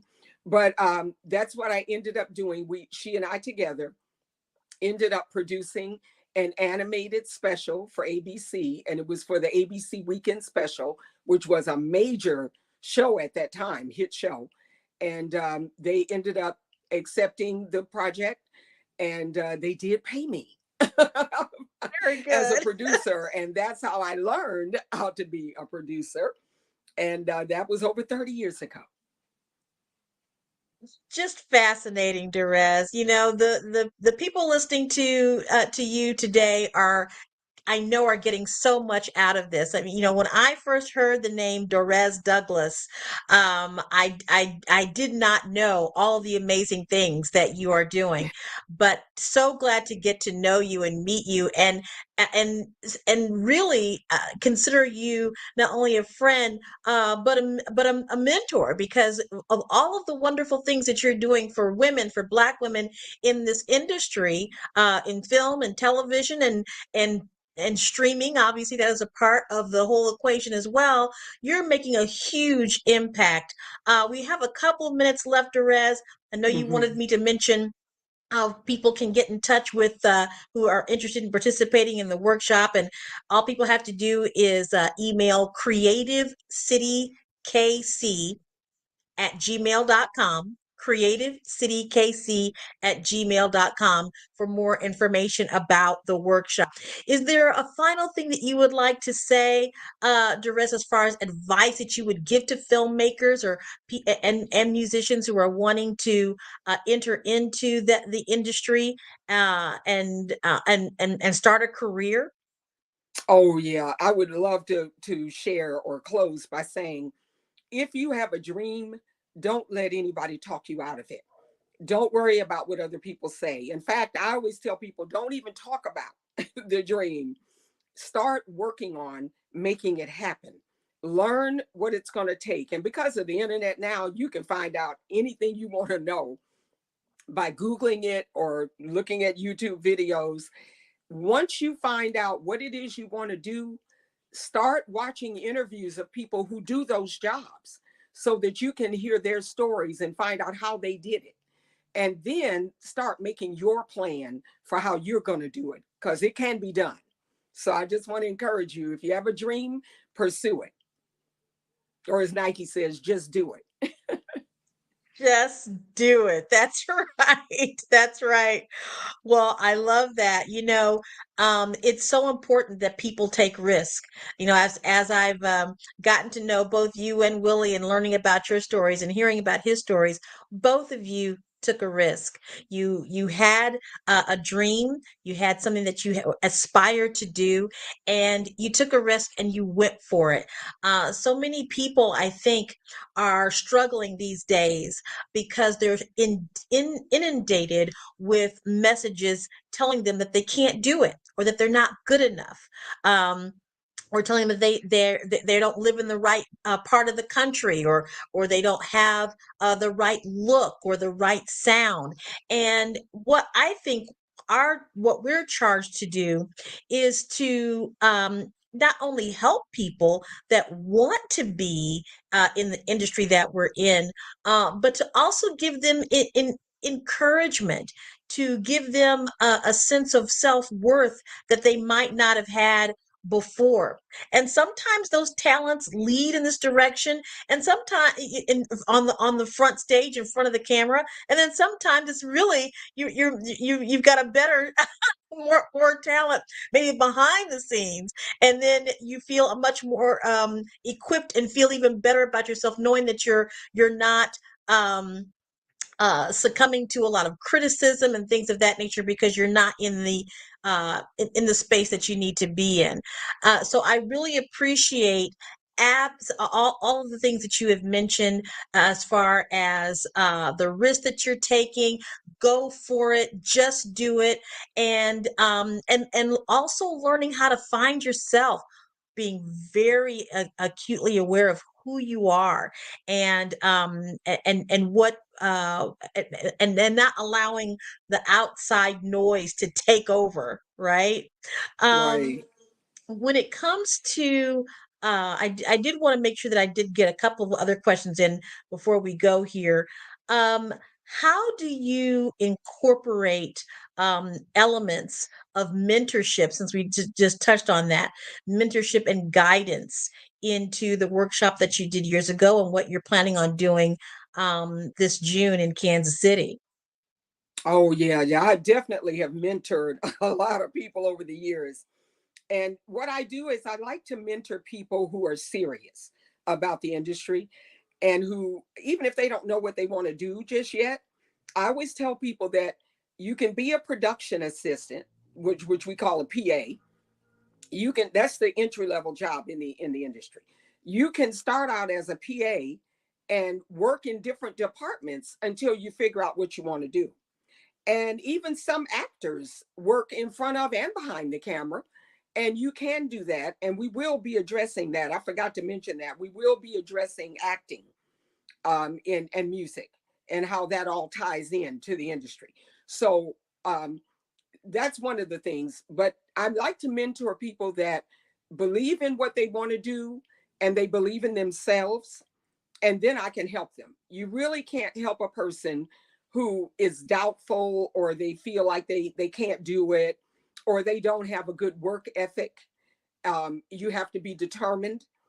And that makes me want to mentor people. And I did mentor some of the kids who are in my first program, and they ended up, several of them ended up in the industry. And so I was surprised at that. I have some kids that are now directing. I have one who wants to produce and has been producing some small independent projects. And so if they decide they want to go that route, I'm more than happy to advise them in any way I can. Now, you also have kids who want to be in the industry. They're too young to be hired right now. But what I can do for them is sometimes when I'm on a set, I have the opportunity to let them come and shadow me, or, or what they call bring your daughter to work, those kind of days, those kind of times. And of course, since the start of COVID, unfortunately, it's made a lot of studios and networks and streaming companies nervous about having children on the set. And that's the only reason that this time around we weren't including children in the workshops, because I want them to actually be able to get a job, or at least to be able to shadow people on sets. For example, I took a bunch of the kids in that first workshop to the set of a couple of movies and TV shows that were on the air at that time. Moesha was one of the shows. And we also brought some kids to shadow Baby Boy, the movie Baby Boy. Some of them were allowed to come on that particular days when they weren't shooting any kind of, R-rated scenes. But yeah, I love mentoring, and even older people who want to work in the industry. I know some people think, well, if I'm not in that 18 to 25 group, there's no hope for me or whatever. But I always tell people that's when I can do the best mentoring, because you have a lot more life experience to call on. And most people, by the time they get into their 30s and 40s, they are much more disciplined. And so it's easier for me to teach them things that they can do. There are certain jobs that don't have anything to do with your age. If you're physically able, to do a job, as long as you're not, sick or that kind of thing, there's no reason that you can't work in the industry as well. Wow. Okay. All right. And from the perspective, because we've talked a lot about entering into the labor force, into the workforce regarding this, you have done that, and then you started your own business. So there are people out there who are also wanting to look at it from an entrepreneurial perspective as well. What kinds of businesses, consulting or otherwise, are available in the film in the film industry? Well, there's production companies, which people can, if you're serious about producing projects, and especially let's say you have some money to invest, a production company is an excellent way to get started. And you can produce, low budget projects that don't take a lot of money. Or if you are good at raising money, a lot of people do the crowdfunding thing, and raise the money that they need in order to produce films and so forth. So that's one way to get into it or get started.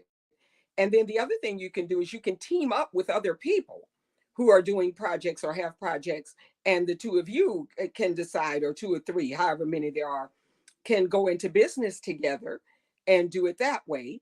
The other thing to keep in mind, if you have products that you think would fit with a particular TV show or film, you can then start looking into product placement and finding out how to get your products placed, and what that means. And I'm sure most people will understand, but in case you don't understand what I'm saying, let's say you're looking at a TV show And there's a scene where they reach up into a cabinet, the actor reaches up into a cabinet and gets a can of something, for some food, or they get a box of cereal or whatever it is.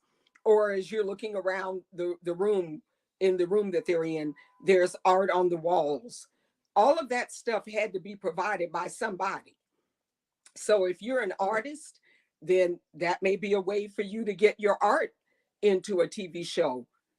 Same thing with if you you create things, you make purses or you make clothes even, you can contact the wardrobe person and figure out how you can get your clothing on, to them and be used in the movie or TV show. Years ago, my daughter was in the beauty business and she was making lipsticks, and I managed to connect her with a lady that was working on the TV show Brown. I can't think of Queen Sugar. Couldn't think of the name of it for a minute, but she was working on Queen Sugar. She was the makeup person. She saw my daughter's lipsticks and she asked about using them on the actors in the show, and that's what she did. She ended up buying a bunch of lipsticks from us to use on the actresses. And so it's just, there's so many different ways that you can go about it. Like, let's say maybe you teach knitting, or whatever, and you have classes, you teach knitting. There may be some TV show or a movie where they need somebody that knows how to knit. And you could either consult on the show to show the person who's going to be playing that role how to knit, or you might be able to be featured. And, maybe your class that you teach could be a part of the show of the particular storyline that they're using. So there's just so many different ways that you can use your skills and your talents to get into the industry. You just have to look it up, look online, explore it, and see where you might fit in. That is amazing. I never even thought of those things. That just the ordinary things that people do have a space in the entertainment industry, from hair and makeup to just being able to uh, have your products on the set itself, and those are all entrepreneurial aspirations there. I think that is absolutely incredible. Um, Looking forward, what kind of legacy would you like to leave, and what kind of impact the work that you're doing, how would you describe that? Oh, that's a good question, Bukeka. um, One of the things that I would like to do is to see these workshops continue. Long after I'm gone, I would love to have trained some people in how they're done, how to coordinate them, how to collaborate, with organizations like UNESCO and Creative Cities of Music. And I would love to see that continue. I would also love to see it become an international workshop, which you've mentioned to me, several times, and that it is a possibility that we could do some things like that where we can collaborate with other countries. I would love to see that happen. And I hope my legacy will be that you're never too old to pursue your dreams, and you're never too old to continue working.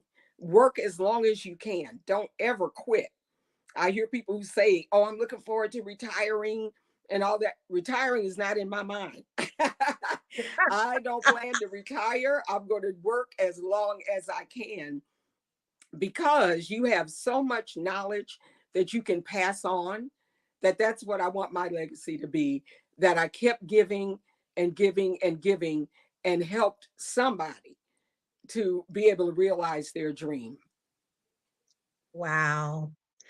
Well, Derez, I so much appreciate you doing this interview today. I know that there, again, are so many people who are listening to this and will be listening to this, who are interested in not only in entrepreneurship, but specifically in entrepreneurship in the entertainment, film, and music industry. You've given us so many nuggets, so much great wisdom that is going to take somebody carry someone a long way in their career. I do want to also make mention that the Foresight Entertainment workshop Film and Music Workshop will be in Kansas City, June 24th through the 26th. And there'll be opportunities for people attending that workshop to possibly be on set for a phenomenal promotional piece that will then lead to a full documentary in 2025. So we're looking forward to having you here. Please give kudos to your production partner, Mr. Willie Burton, on his recent successes in sound engineering on film. He was just given the won the award for I think it's the cinema CAS, right? Cinema audio Audio Society Award. Society, yes. And so we're very proud of you both for all that you're doing, and thank you so much for being a part of this amazing interview.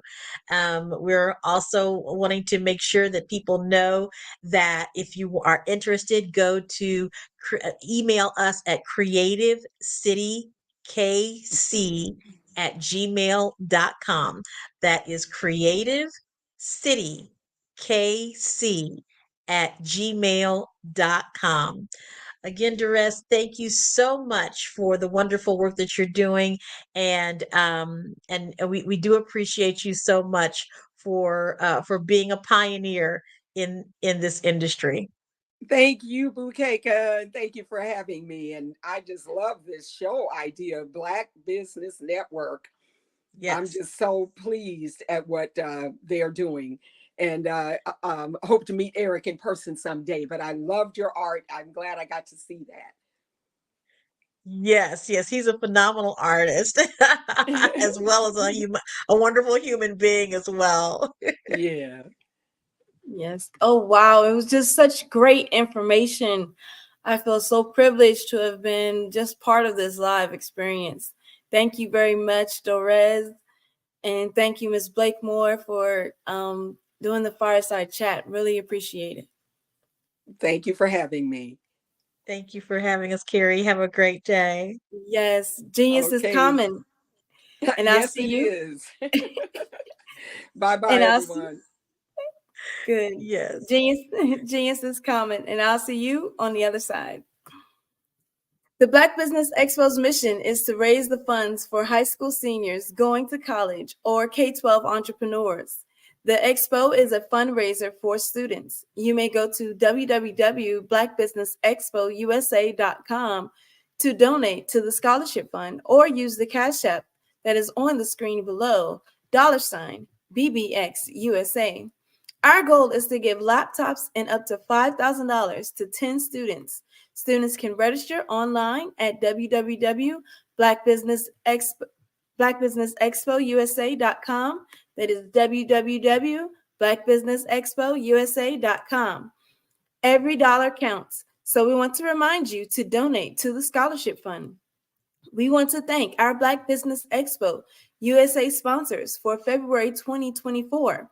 NC 100, Moody Capital Partners, Suede Soul, The Hello LLC, Lotus Richey Coaching and Training, Carolina, Virginia Minority Supplier Development Council, Step Management, Barbara H. Smith LLC, 5-Star BDM Media, Margie McLean Foundation Incorporated, Genius is Common, Earth Essentials, Melanation Eye Global, Executive Women's Success Institute, The Quality Coaching Company, Superwoman Business Services, Creative Force Studios, Lee Entertainment, Artistic App Design, Black Business Expo USA. Genius is common, and I'll see you on the other side.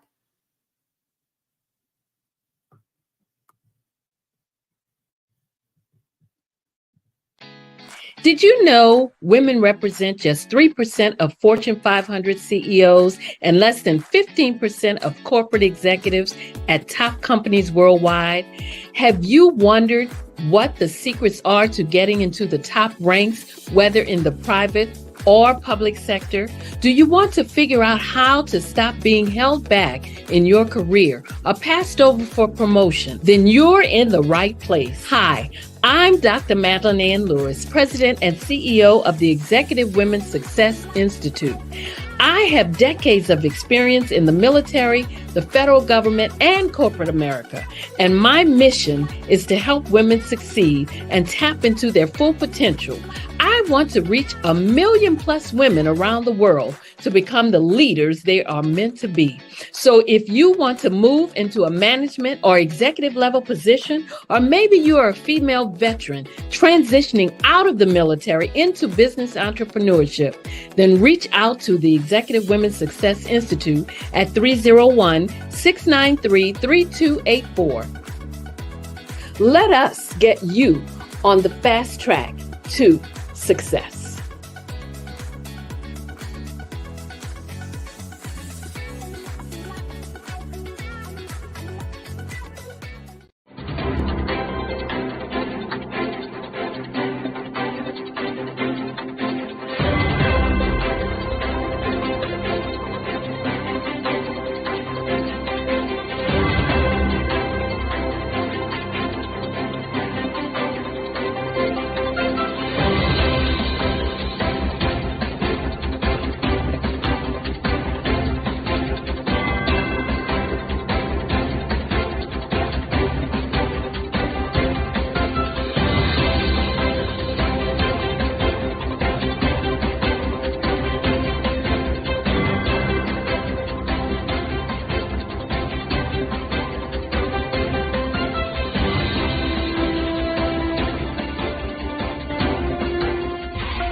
Dr. Eric Kelly III and a host of phenomenal speakers from all around the globe for this 7-day virtual event that you don't want to miss.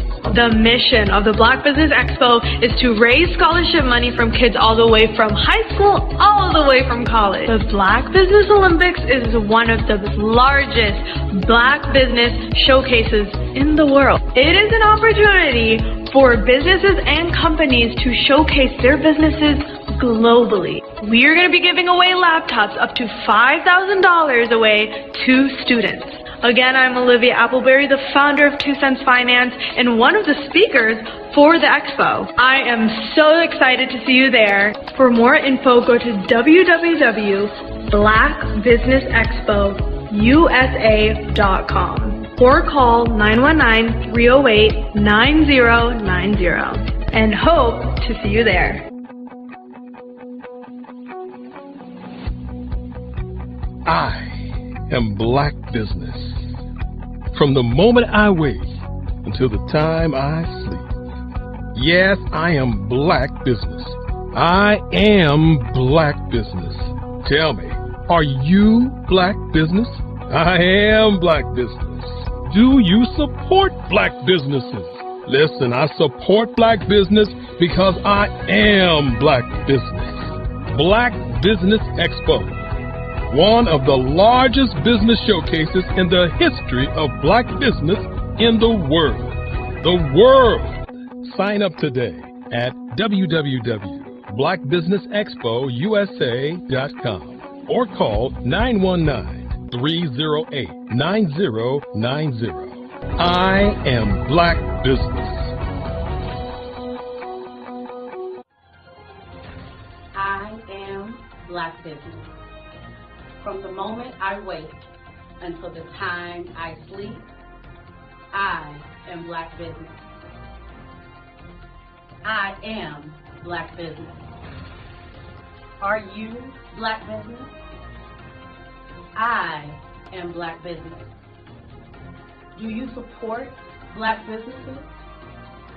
I support Black business because I am Black business. Black Business Expo, one of the largest business showcases in the history of Black America in North Carolina. Join Dr. Eric Kelly III and a host of phenomenal speakers from all around the globe for this 7-day virtual event that you don't want to miss. The mission of the Black Business Expo is to raise scholarship money from kids all the way from high school, all the way from college. The Black Business Olympics is one of the largest Black business showcases in the world. It is an opportunity for businesses and companies to showcase their businesses globally. We are going to be giving away laptops up to $5,000 away to students. Again, I'm Olivia Appleberry, the founder of 2 Cents Finance and one of the speakers for the expo. I am so excited to see you there. For more info, go to www.blackbusinessexpousa.com or call 919-308-9090 and hope to see you there. I am Black Business. From the moment I wake until the time I sleep. Yes, I am Black Business. I am Black Business. Tell me, are you Black Business? I am Black Business. Do you support Black businesses? Listen, I support Black business because I am Black Business. Black Business Expo, one of the largest business showcases in the history of Black business in the world.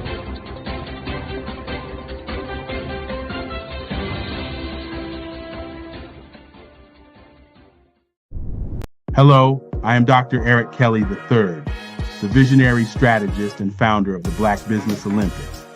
I invite you to showcase your Black-owned businesses on the Black Business Network global stage. The Black Business Olympics is a global Black Business Network platform that propels Black-owned businesses into the international spotlight. By showcasing your business on the Black Business Olympics platform, you can reach a worldwide audience of potential customers, partners, and investors. You can also establish yourself as a thought leader and expert in your field, attract lucrative partnerships, and more speaking engagements. In addition, the Black Business Olympics platform provides a valuable opportunity to connect and collaborate with like-minded entrepreneurs and business professionals from around the world. This can lead to new business opportunities, ideas, and relationships. Finally, by sharing your story and expertise on the Black Business Olympics platform, you can inspire and empower others. This is a powerful way to make a positive impact on the world and leave a lasting legacy. If you are a Black-owned business owner, I encourage you to seize the opportunity to showcase your business on the Black Business Olympics platform. It is a once-in-a-lifetime opportunity to make an indelible mark on the world. Be one of the 1,000 visionary entrepreneurs who are changing students' lives, shaping industries, and leaving an unforgettable legacy for their families. Unleash your voice on our global stage and watch your business thrive. Black Business Olympics is one of the largest Black business showcases in the history of Black business in the world. Yes, the entire world. Just give me a call today at 919-308-9090.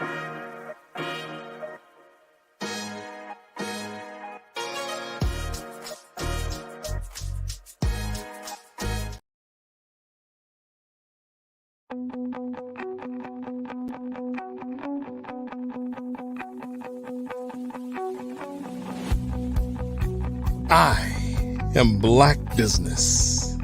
From the moment I wake until the time I sleep. Yes, I am Black Business. I am Black Business. Tell me, are you Black Business? I am Black Business. Do you support Black businesses? Listen, I support Black business because I am Black Business. Black Business Expo, one of the largest business showcases in the history of Black business in the world. The world!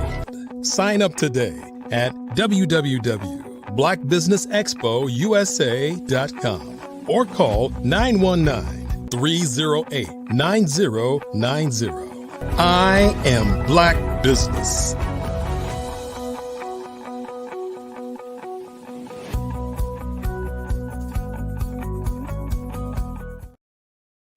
Good day, business owners, entrepreneurs, thought leaders, and corporations. Welcome to the Black Business Network. My name is Carrie Jackson, and I am your business moderator for this afternoon on the Black Business Network. The Black Business Network is a 24-hour business network showcasing Black businesses, business owners, entrepreneurs, and thought leaders worldwide.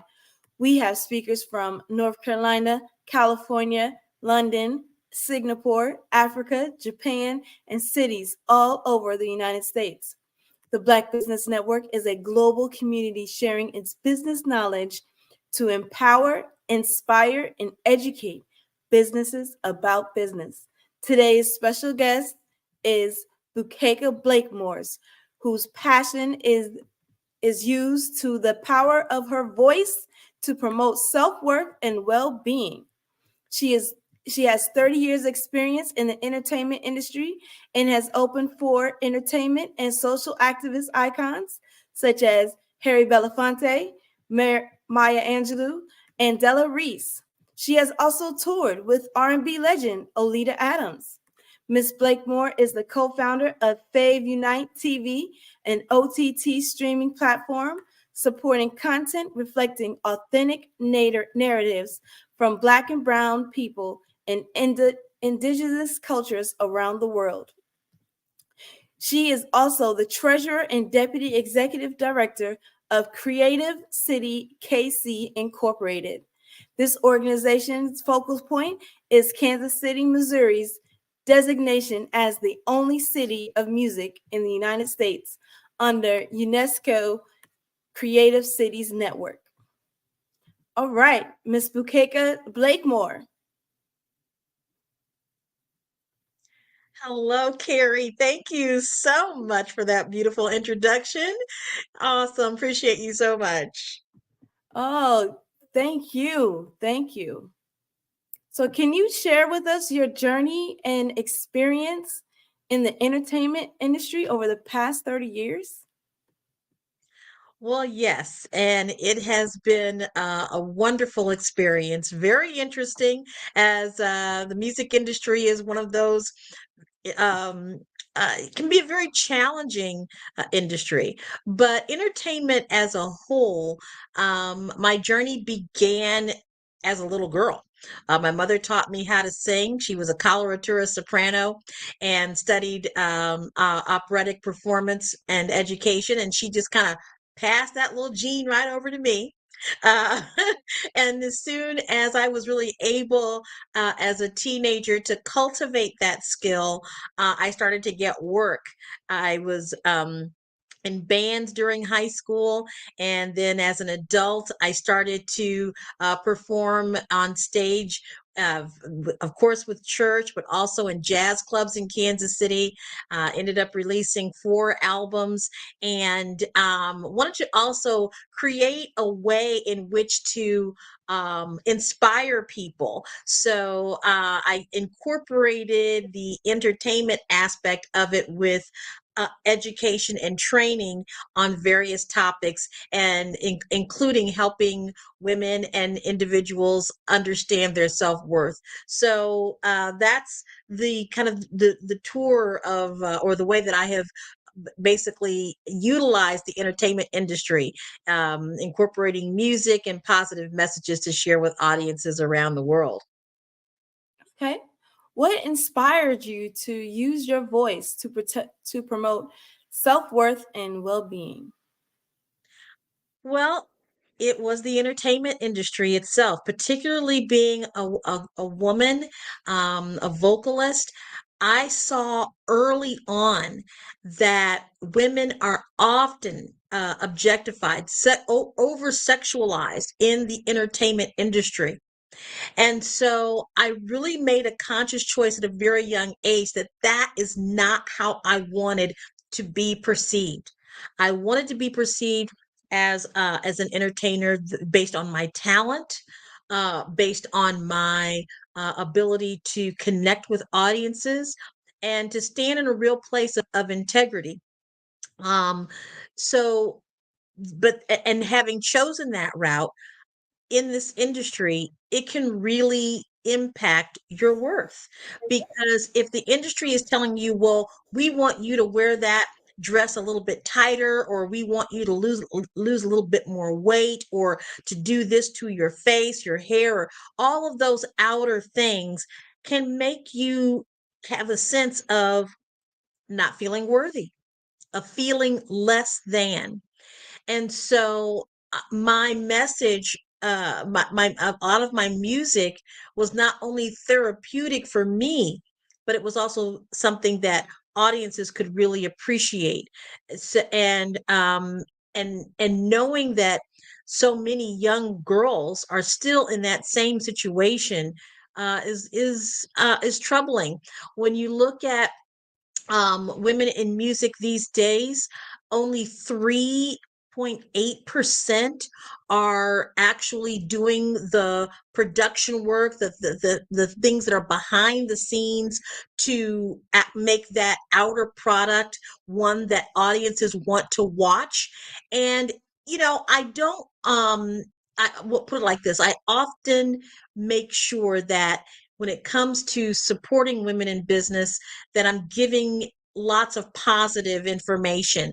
So even though we see those, a lot of our sisters, in that, uh, really utilizing their sexuality and so forth in the music industry. I don't want to knock it, because they are business women. They are making their money. They are doing a lot better of maintaining their rights and copyright and owning of their music. But still, as a whole, we're certainly not represented in the same way as our male counterparts. Okay. Could you tell us about some of the notable figures that you've worked with in the entertainment industry, such as Harry Absolutely. Belafonte, Maya Angelou?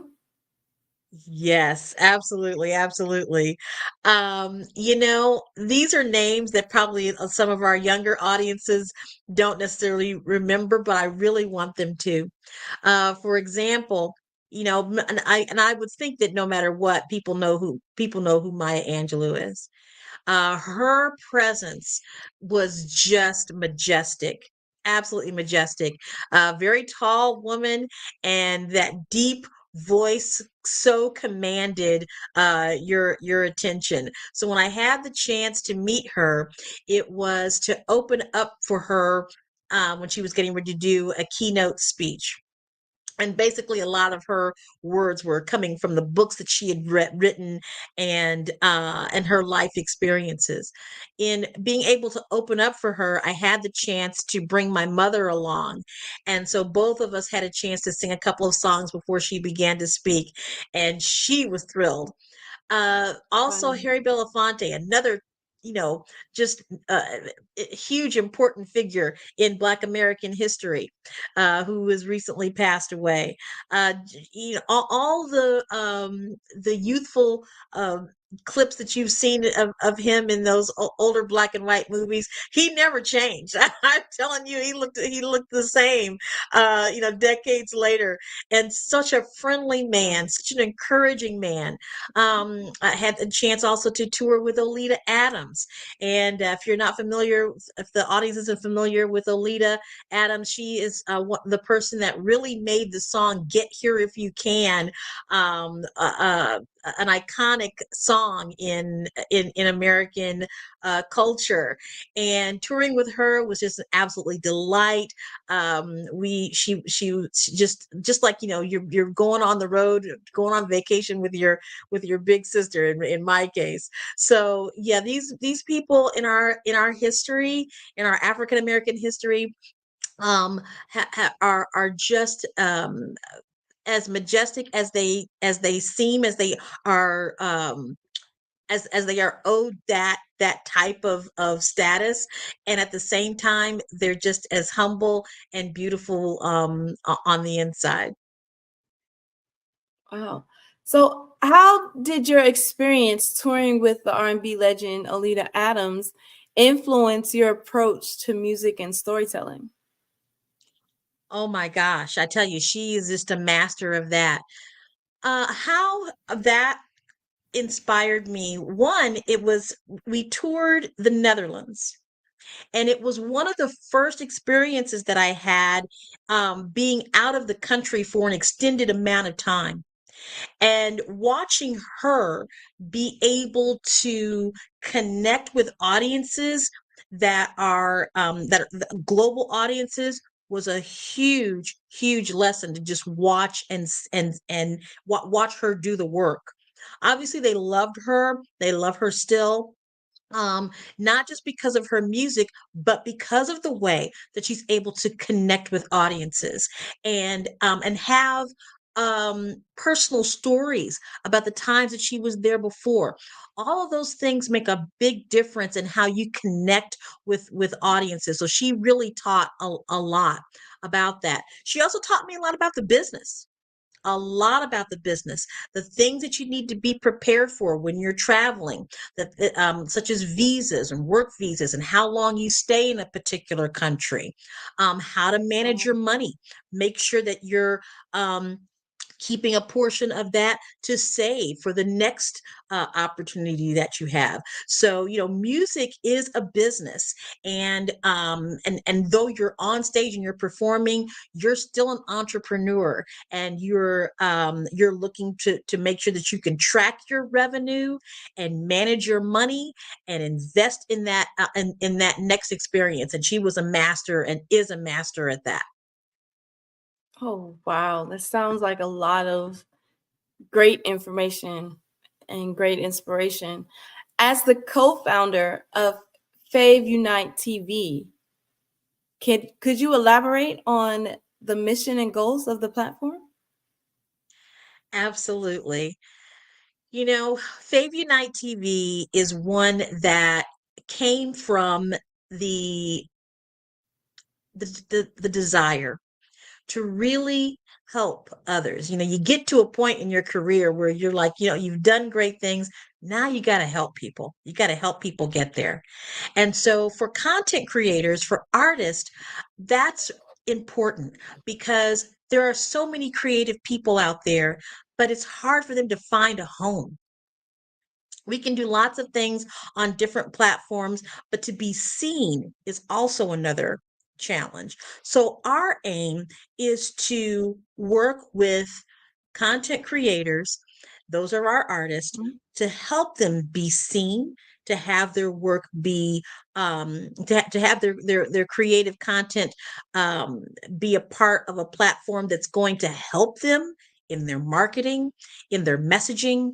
And a lot of platforms don't do that. You just put your content up there and then you sink or swim. But Fave Unite TV wants to take the extra mile. We want to actually help those content creators become successful and help them get their word out. On top of that, we really believe that remuneration for artists is very important, and it is an area that you really, again, you have to look at all of the dollars, the revenue, and as well as those expenditures. So we're finding a way to help artists earn on the platform and not just through streams, because streams is a very ambiguous tool in which to pay people for their content. So we're looking at other creative ways in which to do that, and hoping that that will attract content creators to come to Fave Unite TV, because it's more than just having your content placed on there. We're here to help you market that content and to also help you become to have a revenue stream from that content placement as well. Okay, so what sets Fave Unite TV apart from the streaming platforms? I think you were starting to touch on that a little bit. Absolutely. First of all, we are one of our catchphrases is that we are streaming culture 24/7, 365. And the reason why that's important is because on a lot of streaming networks, you're just kind of seeing the same thing over and over again and the same faces over and over again. And that bodes well for people who have favorite things that they like to see, favorite shows, favorite actors, favorite movies, and things of that nature. But there is a whole nother world out there, and people want to see themselves reflected in media, which is why Black Business Network is so important. Same with Fave Unite TV. We are here to present content that is focused on Black, Indigenous people of color, in independent artists. Indie entertainment is what is another word to phrase to describe that. And so, what our edge is that we want to cater to those audiences where they don't see themselves that often. And some people might say, well, why don't you just go for the thing that always works well, or the things that people could already see all the time. That's just great. And at the same time, as long as we can make sure that the content on our channel reflects the people that we want to help, I think that that's a very important thing to do. So that's what sets us apart from other streaming platforms, is that we're focusing on culture, and that culture is representing Black and brown faces, Indigenous faces and culture, and individuals that don't necessarily get a chance to see themselves reflected in media. Okay. In your role as treasurer and deputy executive of Creative City KC Incorporated, what initiatives and projects are you involved in? Well, we are involved in several different projects. So let me tell you first what Creative City KC is, as a UNESCO designation. UNESCO stands for United Nations Education's Scientific Culture Organizations. And when the United Nations began in 1945, they also established this network, UNESCO. Over the years, they have focused on what we call World Heritage Sites. So their focus is to preserve history, to preserve things that are important to our landscape on the globe. Now, Creative Cities is a part of that, where in 2000 they began to establish certain cities focused on certain genres. So there's cities of music, film, gastronomy, craft and folk art, media design, as well as oh goodness, the last one escapes me. I'm sorry, but there are 7 of them. So we are the city of music in the United States. So, as a city of music in the United States, we have several things that we are charged to do. Now, one, we received our designation because of the fact that jazz is such a prevalent history in the Kansas City area. Particularly swing jazz was birthed here. So, our designation is supported by the fact that we have the ability to preserve jazz, swing jazz in the United States, but we're not locked into that one genre of music. As a creative city of music, we can touch on everything. We can touch on blues, country, rock, pop. What we're here to show is that music can change the world, that music has an indelible force that cannot be reckoned with.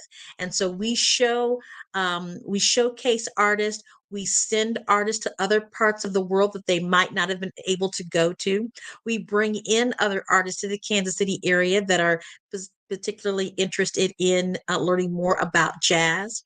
We also have the chance to collaborate with other creative cities. In fact, I just returned from London, Ontario, Canada, for the Creative City of Music cluster, so that we can put together ideas on how we want to showcase music in our particular country. And prior to that, I was in attendance to the UNESCO World Conference on Culture and Arts Education in Abu Dhabi, United Arab Emirates. And so member states from around the world got a chance to share what people are doing with arts and culture and how to bring that into the world of education more effectively so that so that our schools and universities can really embrace and teach about culture in ways that maybe people had not thought of.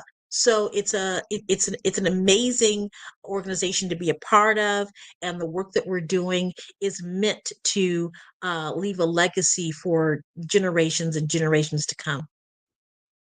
Wow. Just, I was focusing on the last part that you were saying on how, being part of the UNESCO allows for pretty much like you to create that heritage, which a lot of times as Black and Brown or people of Indigenous color, we lose the heritage aspect.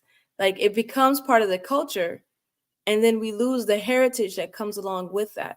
So, thank you for that information. That was great. So, what That's are a some of brilliant the point. yes? What are some of the key challenges you face in promoting diversity, equity, inclusion in the entertainment industry, and how have you addressed them? Well, I could say that both from the Fave Unite perspective and from Creative Cities, we are able to address those things. For example, in the on the Fave Unite TV platform, we can showcase and provide information that's specific to DEI, why it's important for corporations and even neighborhoods and municipalities to embrace culture and to embrace diversity and to include people in the process. I'm going to tell you something that I share with people so many times. My mother, both my parents were both civil rights leaders, and my mother said to me one time, she said, segregation was probably the worst things, one of the worst things that could happen to Black people. I said, Mom, why would you say that? And she said, because they didn't ask us the question. They didn't ask us how we wanted to be educated, how we wanted to be in business. And so that is still a challenge. We have to be asked the question and we have to set the narrative. So Fave Unite TV is displaying the authentic narrative of Black and Brown people and people of Indigenous culture. When it comes to Creative City, Kansas City, and UNESCO, that's our job. Our job is to help municipalities embrace culture and to embrace the fact that these different ways that culture is expressed through art, through music, through food, through film, through design, and through media. It's important that municipalities understand that they have diverse cultures that need to be seen, heard, represented, and cared for by that municipality. So the challenges that we have in both regard is being able to have the funds and resources to get those messages out. That's why entrepreneurship is so important. And it's also very important from the not-for-profit sector to involve partnerships that that have the resources that are Black and Brown resources as well, so that we can fund and tell our own stories. Yes. And to go to what to echo, I guess, again, what your mother was saying, if you go and you listen to all the civil rights leaders throughout the decades, like that's been their main point, that we have to set the narrative. We have to set the narrative and grow together as a people and let that narrative be told. Let that story be told. So how do you navigate the intersection of art and social activism in your work? Oh, I love that question. Love that question. I think one of the things to do is to get people involved in the conversation. Earlier today, we had Derez Douglas on, who was talking about the film and music workshop. And one of the things that I wanted to make sure of is that we had, of course, they're in Hollywood. They can bring in those major people, and that's what they're going to do. But we also wanted to make sure that those creatives in the Kansas City area also could participate in this. So I brought a group of people in the film and music industry in Kansas City together. Now, and I'm also here to broadcast a little bit because we need more Black women. We need more women of color in participating in this. I had a group of 8 young men, and I put the call out. I didn't get all the women that I wanted, so I'm putting the call out again, Carrie. Okay. All right, I hear you. Yes, but we had 8 Black men come together. They had a chance to meet Willie Burton and Derez Douglas through Zoom to explain what the film and music workshop was all about. And I tell you, a few of those young men were absolutely in tears. And the reason why they were in tears is because they were afraid that there wasn't going to be anyone to take up their mantle. There wasn't going to be anyone to pick up where they're leaving off. And these are young men, so they have decades yet more experience to lend to this craft.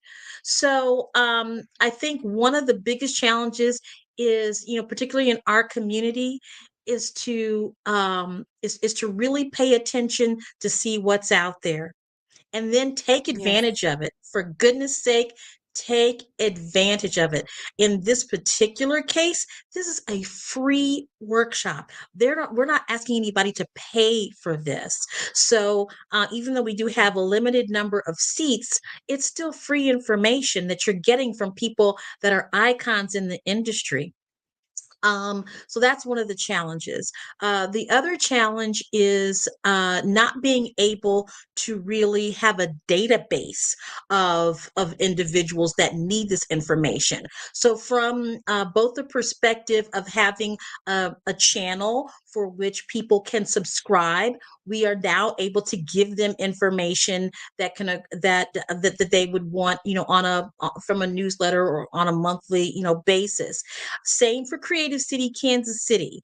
We are now able to create a database of those artists and musicians, those content creators that are that want to have more information on workshops coming up. And from that, then we can begin to cultivate a community of people that are then charged to tell the story over and over and over again.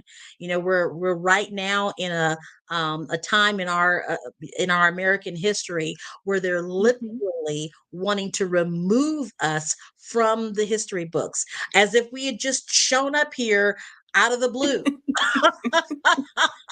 Right? Yeah. No, we have a story and why we're here, and we need for that story to be told, and we need for that history to be preserved and passed down from generation to generation, so that each generation can become stronger and more equipped to deal with any challenges that they'll face in the future.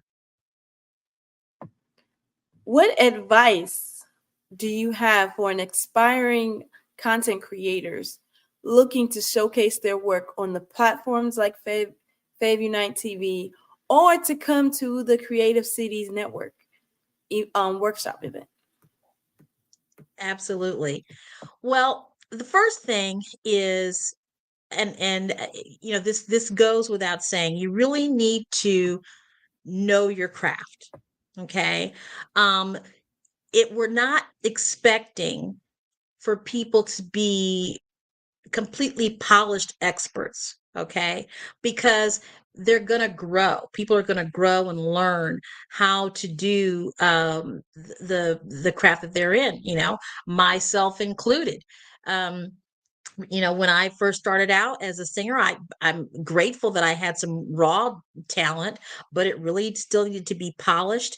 And how I present myself on stage, all of those things are things that you begin to learn, but you have to be willing to accept new information. I don't want to necessarily use the word criticism, but I would use the word the new information to help you grow and learn as an artist. So for content creators bringing their video content to Fave Unite TV, no, we don't expect it to have the sound quality of what you're going to see in Hollywood, here in Hollywood, or see those edits and cuts just the way you want it to be.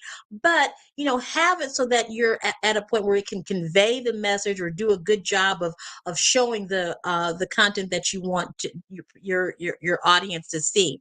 Now, when it comes to people coming to the film and music workshop, or those who want to get involved in the Creative Cities Network, it's pretty much the same thing. In fact, we have in our Creative Cities Network a program called the American Music Apprenticeship Program. And so obviously, just by the word apprenticeship, that means that you're still learning. So we want you to feel vulnerable enough to know that you need some help, you want to learn, but you also have the fortitude and the desire to become better at your craft, so that at some point you can then be the master instructor. You can be the person that's teaching those apprentices how to perform, how to play a particular instrument, or how to do to write a score or something of that nature. So just having enough confidence in yourself, vulnerability to want to learn more, and be ready to be willing to look for that information and participate. Okay. And finally, man, time has flown by, but finally, what legacy do you hope to leave through your work in the entertainment industry and beyond? Wow. The legacy I want to leave is you're worthy. You are worthy, not because you're a great singer or not because you're a great filmmaker, but because you are who you are. A human being that is on this planet to do something wonderful. And we have so many things going on in the world. Some people think, what difference does it make if you're writing a song, if you're trying to film a movie, with all the things that are going on in the world? We have this one life, and that's it. Unless someone tells us otherwise, or we can see it happen, we have this one life. And so in all the stress and strife that we have in this world, we should make the best use of it and give and help others do the same. Wow.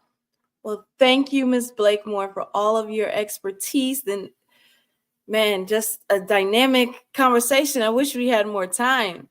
But can you please share how someone can get in contact with you, how they can connect with Fave Unite TV, and also the Creative Cities Network, KC?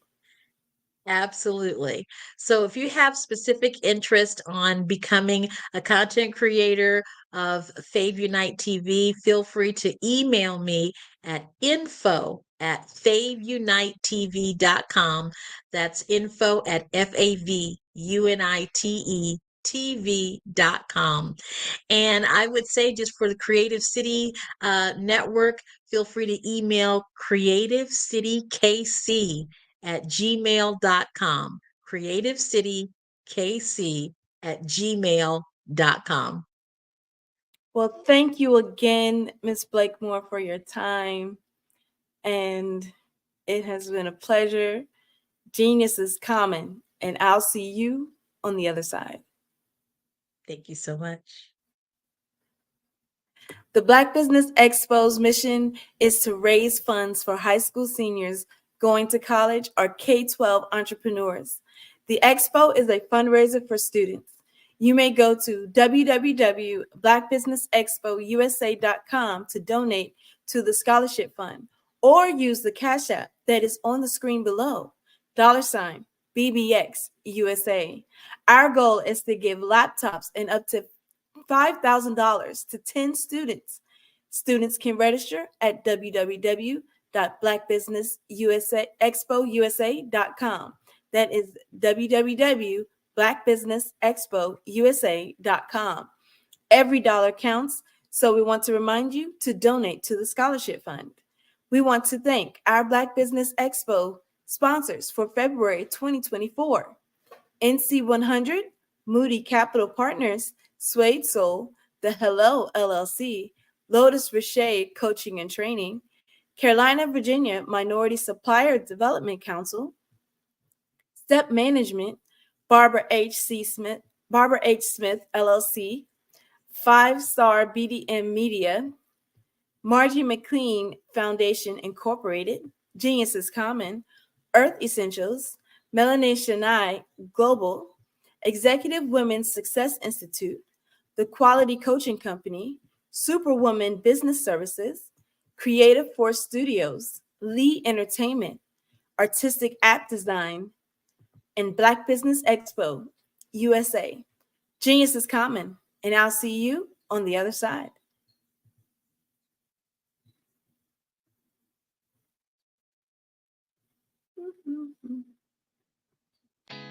Did you know women represent just 3% of Fortune 500 CEOs and less than 15% of corporate executives at top companies worldwide?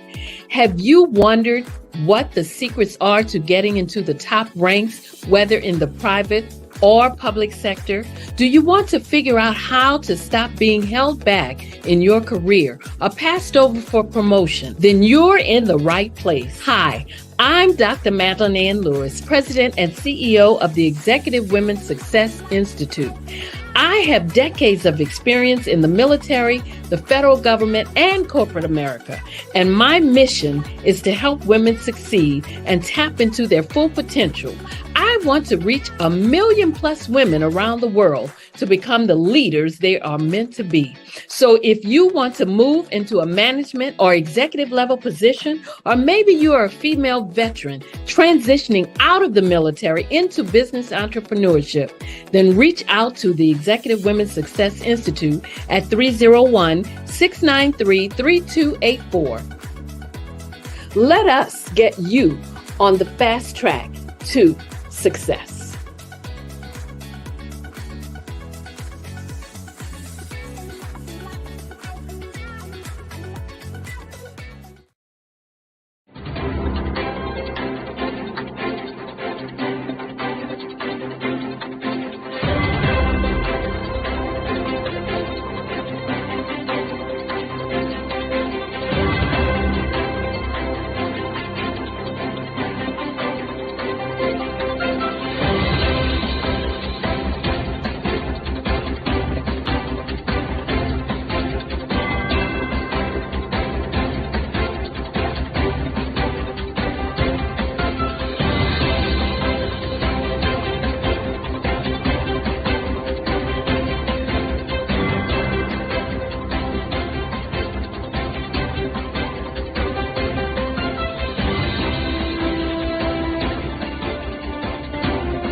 Dr. Eric Kelly III and a host of phenomenal speakers from all around the globe for this 7-day virtual event that you don't want to miss. The mission of the Black Business Expo is to raise scholarship money from kids all the way from high school, all the way from college. The Black Business Olympics is one of the largest Black business showcases in the world. It is an opportunity for businesses and companies to showcase their businesses globally. We are going to be giving away laptops up to $5,000 away to students. Again, I'm Olivia Appleberry, the founder of 2 Cents Finance and one of the speakers for the expo. I am so excited to see you there. For more info, go to www.blackbusinessexpousa.com or call 919-308-9090 and hope to see you there. I am Black business. From the moment I wake until the time I sleep. Yes, I am Black business. I am Black business. Tell me, are you Black business? I am Black business. Do you support Black businesses? Listen, I support Black business because I am Black business. Black Business Expo, one of the largest business showcases in the history of Black business in the world. The world! Sign up today at www.blackbusinessexpousa.com or call 919-308-9090. I am Black business. I am Black business. From the moment I wake until the time I sleep, I am Black business. I am Black business. Are you Black business? I am Black business. Do you support Black businesses? I support Black business because I am Black business. Black Business Expo, one of the largest business showcases in the history of Black America in North Carolina. Sign up today at www.blackbusinessexpousa.com or call 919-380-9090. I am Black business. I am Black business. From the moment I wake until the time I sleep, I am Black business. I am Black business. Are you Black business? I am Black business. Do you support Black businesses? I support Black business because I am Black business. Black Business Expo, one of the largest business showcases in the history of Black America in North Carolina. Sign up today at www.blackbusinessexpousa.com or call 919-380-9090.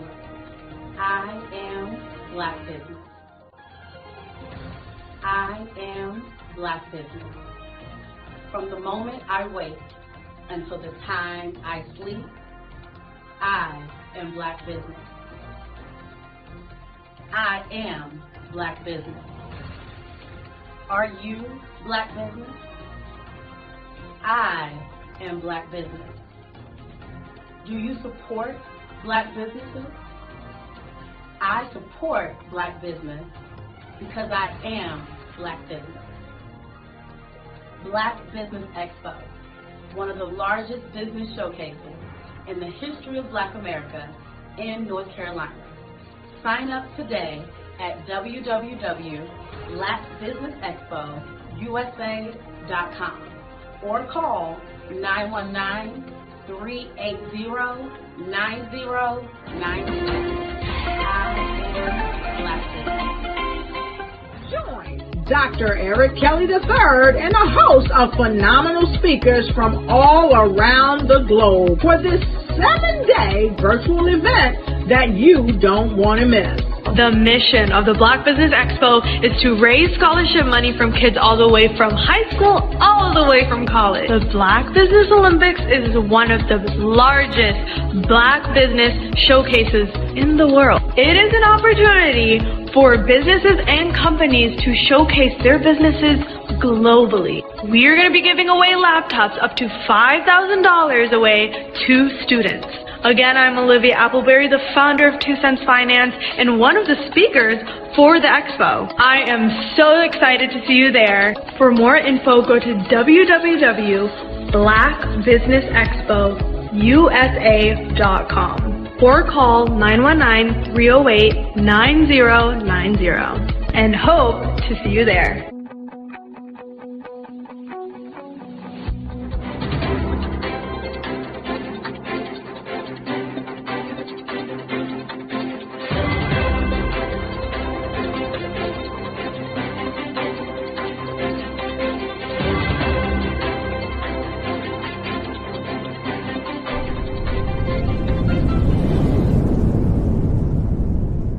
Sometimes you got to hear the news from the Black perspective, and more specifically, Black publishers. And that's exactly why you have to download the Hey Tie app, the largest mobile app delivering breaking news, videos, and podcasts from 200 of your favorite Black publishers. Yes, 200 Black publishers delivering news as it happens, literally all in one app. Go to hayti.com or download the app in the Google Play Store or Apple App Store. It's completely free, along with information that you can trust, so go check them out.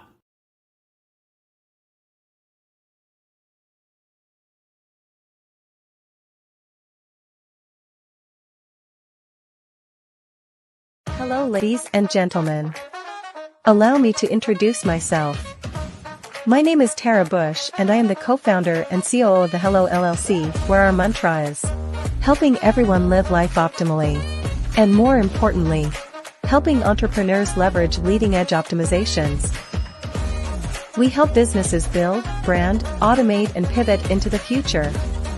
With over 22 years of corporate C-level experience, I carry a wealth of knowledge and expertise in my professional portfolio. My professional journey has encompassed various facets of business, executive leadership, project management, marketing, systems, space planning, and strategy implementation. I have had the pleasure of partnering with and managing multi-million-dollar projects for the top Fortune 500 companies, prestigious universities, and well-known sports teams around the world, like ExxonMobil, Apple, Samsung, Citgo, HP, Ziegler-Cooper, the Houston Astros, the Dallas Cowboys, Bank of America, and Vanderbilt University. What fuels my drive is a passion for innovation and creativity that knows no bounds. I thrive on pushing the boundaries and thinking outside the box to bring fresh, ingenious ideas to the forefront. I turn visions into reality. As a leader, I am a steadfast advocate for integrity and creativity. I am driven by a profound desire to help individuals and businesses create their own return on time investment while leveraging technology. At the Hello LLC, we are more than just a 3D digital marketing agency. We are a community committed to helping, building, and thriving together with integrity. We can either show you, teach you, or do it for you. We believe in the power of innovation to transform the status quo. My fellow professional powerhouses, in the spirit of abundance, I firmly believe that there is enough prosperity in this world for all of us to thrive together. So, I invite you to make the pivot because the future is already here.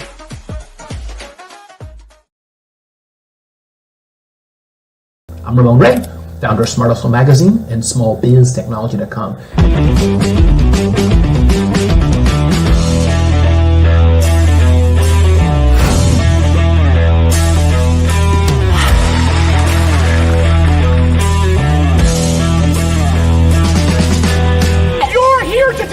To celebrate small business success, stand up on your feet. You rocked the house. Hey, thank you. It was amazing. Didn't we learn?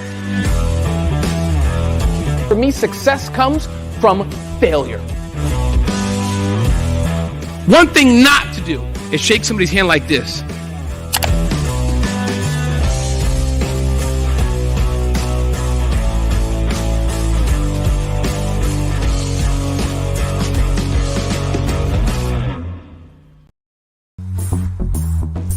Attention all entrepreneurs and companies. Are you looking for reliable and efficient virtual assistants and back office support to help you manage your business tasks? Look no further than Superwoman Business Services. Our team of virtual assistants provides a full range of administrative support services, including operations management, social media marketing, and much more. We also offer website design services to help you create a professional online presence that reflects your unique brand. In addition to administrative support and website design, we offer business development and structuring services to help you grow your business and achieve your goals. We'll work closely with you to identify areas of improvement and develop a customized plan to help you reach your full potential. At Superwoman Business Services, we understand that running a business can be overwhelming and time-consuming.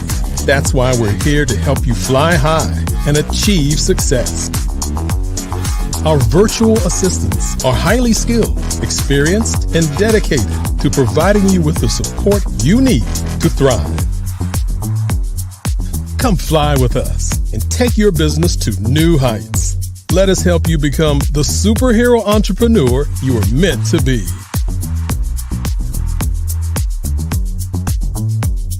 Contact Superwoman Business Services today to learn more about our back office support services. Come fly with us and take your business to new heights. Over the past few years, we've seen the growth of existing and new initiatives focused on financial inclusion, building global networks, and reducing the wealth gap in response to the idea there's not enough seats at the table. Whether their outcomes are to increase the representation of Black executives on corporate boards, ensure an inclusive global economy, or to create new U.S. African commercial pathways, the strategies are often carried out by separate programs. The question is, should they be? With the continent of Africa being home to more than half of the world's fastest growing economies, the youngest workforce, over 400 companies generating more than $1 billion annually, 700 generating more than $500 million annually that are poised for growth, and being the destination of nearly $5 billion in venture capital in 2021. Diversifying U.S. and Africa commercial engagement by building bridges between African businesses and their U.S. diaspora should begin being seen as mutually beneficial. From helping to reduce Africa's enormous capital gap to catalyzing two-way trade opportunities, the COVID-19 global pandemic hopefully has taught us that global challenges and opportunities are more interconnected than we thought. During the pandemic, African companies like Unicorn Flutterwave, insurance provider Reliance Health, ride-hailing app Yasir, and 54Gene, the continent's first bank of DNA on people of African descent, proved that when African companies have access to networks, capital, and information, they grow big, grow fast, and create solutions that are valuable to the world. This is why Be Direct was created. We are the first U.S.-based but African-centric board preparedness and board search company designed to connect U.S. Black talent and corporations to African businesses. Unique and fundamental to Be Direct's success is our process of helping board candidates adapt their experience and networks to an African context before they're connected to high-growth companies that are looking to locally and globally scale. From our focus groups with African business execs and government leaders, we don't ignore the sentiment that business is easy, but people are hard. Having a pool of board candidates with hard-to-access networks and extensive experience across the business life cycle, including successfully raising capital, is table stakes for an initiative like this. So yes, we have that. But corporate or entrepreneurial success in the U.S. does not guarantee success in Africa. Developed alongside industry partners on the continent, our training program, Be Direct Prep, is designed to transpose their experience to create cultural comfort, understanding, and a commitment to helping businesses in Africa scale. Our board governance sessions are African continental and country specific, integrated with cultural awareness and dexterity training, masterclasses led by African industry execs, and mentoring and coaching from African continental-based facilitators. But even more unique to Be Direct Prep, we cap off our training program with an immersion trip to help candidates that have not been to Africa before see and feel Africa's complexity and opportunity from African soil. We all know traditional network-based board placement has historically left a lot of us out of ever really being in the paid board pipeline. Our strategy supports the work of many great organizations that are successfully filling seats at U.S. board tables by creating more tables for those that are still left on the sideline. It's time to start seeing the role and value of U.S. Black talent and businesses on the continent of Africa differently. Old perceptions and habits limit economic inclusion. Let's transition Black talent and the African businesses they will support from the periphery of the global economy to its core.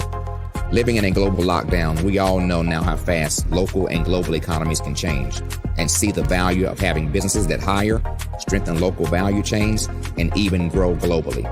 Status quo in any form holds back progress. We must democratize U.S.-Africa commercial engagement by socially and economically connecting cultures that have long been disconnected.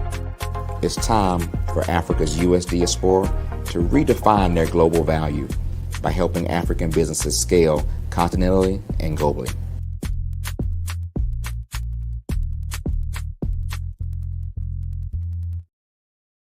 Artist to me is a creative expression of something from nothing. You know, it explodes onto the canvas, or it explodes on in my work.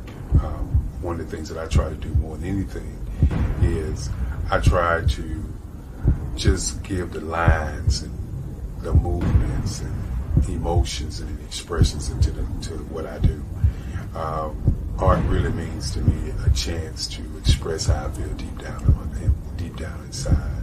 Most of my art begins as a thought that I might have, whether it's sports, whether it's history, whether it's a woman or a man. It pretty much starts as an idea of thought before I get into the actual image of what I'm going to draw. I do a lot of historical pieces. I was a history minor in college, and I love to do history pieces.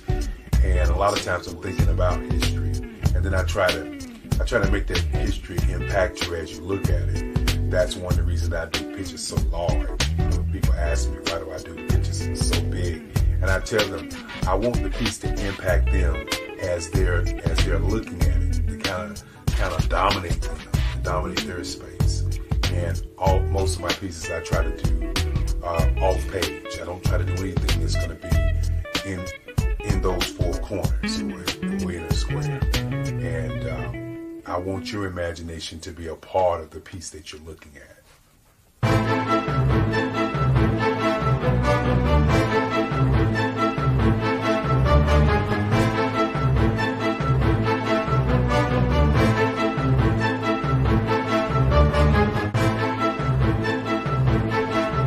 The way I feel when I'm drawing, when I'm creating something, is I feel free. I feel like there's an anticipation of something that's going to come. I try not to draw first. I try to draw second. And what I mean by that is I try to allow myself to kind of get into the piece and just relax. Sometimes I miss time. I'll draw 2-3 hours, sometimes 4 hours. And while I'm drawing, it's just a free. I just feel free. I mean, I feel like time stands still.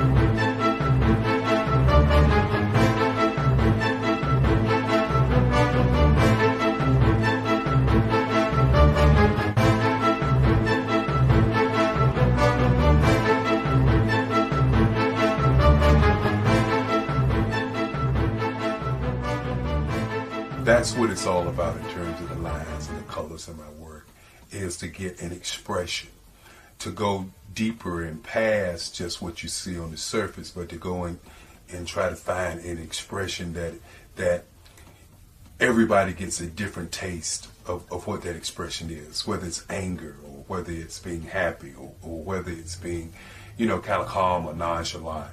That expression that people take away from the piece is the most important part of what I do as an artist.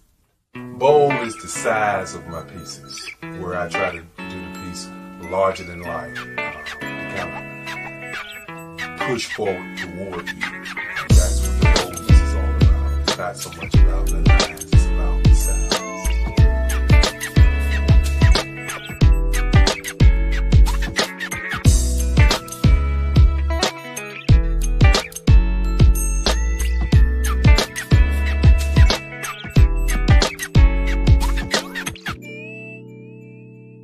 The Face of Change art show is inspired by my mother, but more importantly, it's a historical moment in time as the pieces depict different emotions and expressions of Barack Obama.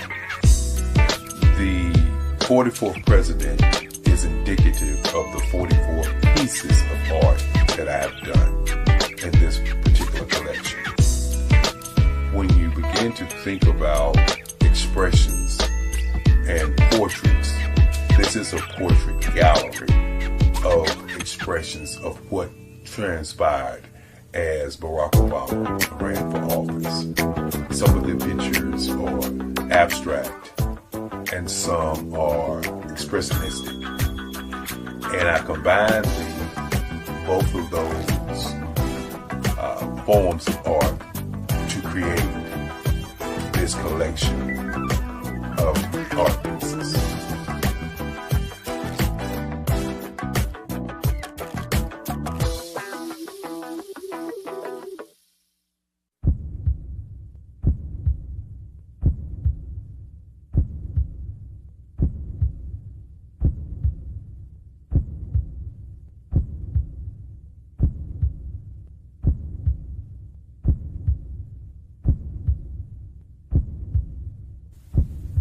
Overcomer.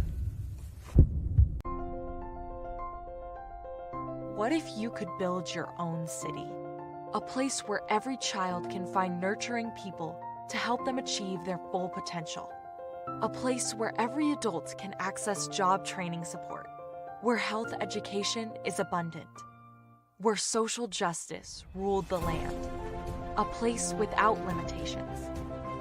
Welcome. You have arrived at STEM City, USA. It is what every city should be.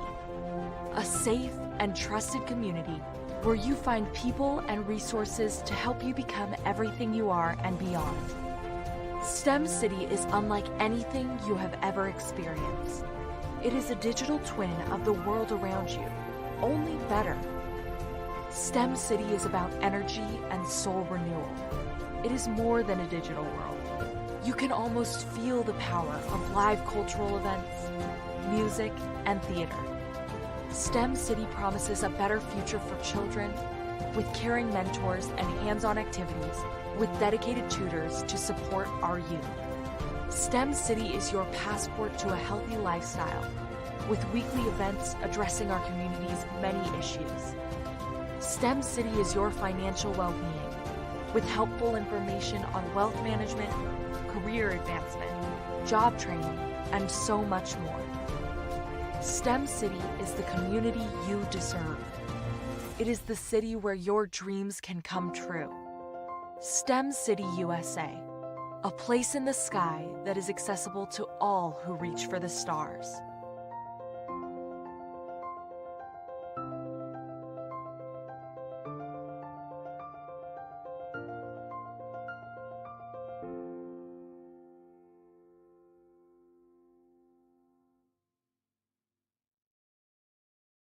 Hello, I am Dr. Eric Kelly III, the visionary strategist and founder of the Black Business Olympics. I invite you to showcase your Black-owned businesses on the Black Business Network global stage. The Black Business Olympics is a global Black Business Network platform that propels Black-owned businesses into the international spotlight. By showcasing your business on the Black Business Olympics platform, you can reach a worldwide audience of potential customers, partners, and investors. You can also establish yourself as a thought leader and expert in your field, attract lucrative partnerships, and more speaking engagements. In addition, the Black Business Olympics platform provides a valuable opportunity to connect and collaborate with like-minded entrepreneurs and business professionals from around the world. This can lead to new business opportunities, ideas, and relationships. Finally, by sharing your story and expertise on the Black Business Olympics platform, you can inspire and empower others. This is a powerful way to make a positive impact on the world and leave a lasting legacy. If you are a Black-owned business owner, I encourage you to seize the opportunity to showcase your business on the Black Business Olympics platform. It is a once-in-a-lifetime opportunity to make an indelible mark on the world. Be one of the 1,000 visionary entrepreneurs who are changing students' lives, shaping industries, and leaving an unforgettable legacy for their families. Unleash your voice on our global stage and watch your business thrive. Black Business Olympics is one of the largest Black business showcases in the history of Black business in the world. Yes, the entire world. Just give me a call today at 919-308-9090.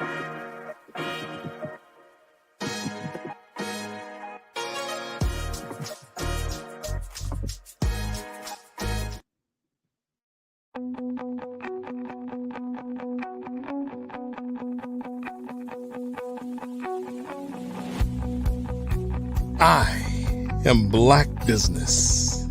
From the moment I wake until the time I sleep. Yes, I am Black Business.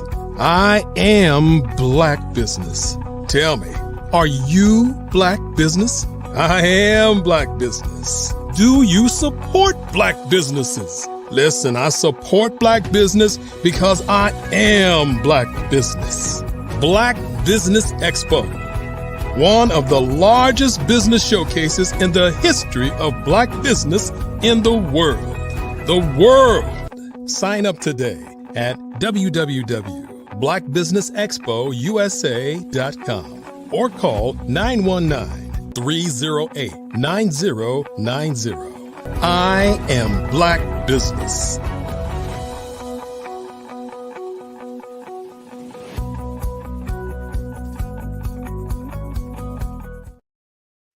Good day, business owners, entrepreneurs, thought leaders, and corporations.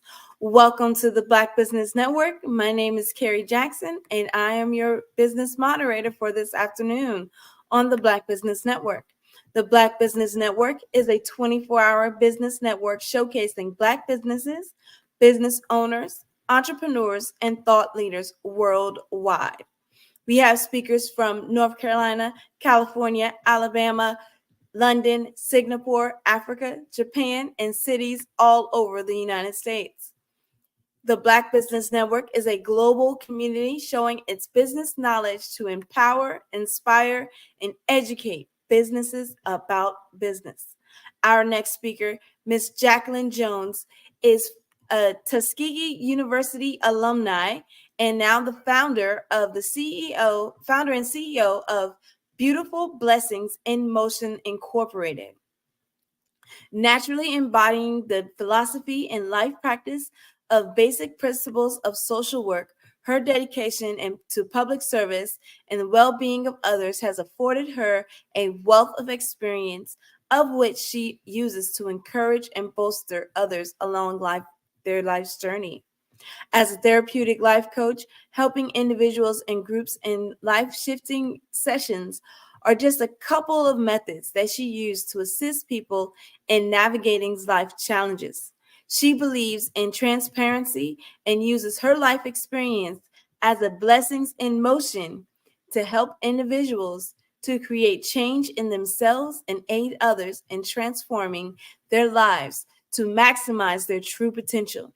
She endeavors to use her motivational message in any form that she is given the opportunity to be transparent and honest in sharing with the high hope that her truth will enable others to share theirs for the purpose of healing through peace. Jacqueline knows and believes wholeheartedly the only way to healing is through truth. Jacqueline Jones, how are you? I'm great. How are you? I am well. Thank you for coming on the show. Thank you for having me.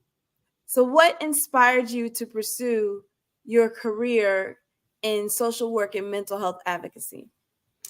Well, I think it's always been a part of who I am and who I was, even as a child. Of course, I didn't know it that way, but I'm told later on in life at 54, I hear stories from family telling me, hey, this is, you've always done this and you've always reached out and cared for others. But I know along my journey of healing, because at the age of 4, I was sexually abused at the age of 4. So I'm a survivor, and so apparently it was something that I knew I could draw from. At some point, I knew I could draw from. And so when I got to a point where I was along my healing journey as a Tuskegee University student, I started off as an architect major there, thinking that that's what I was going to do.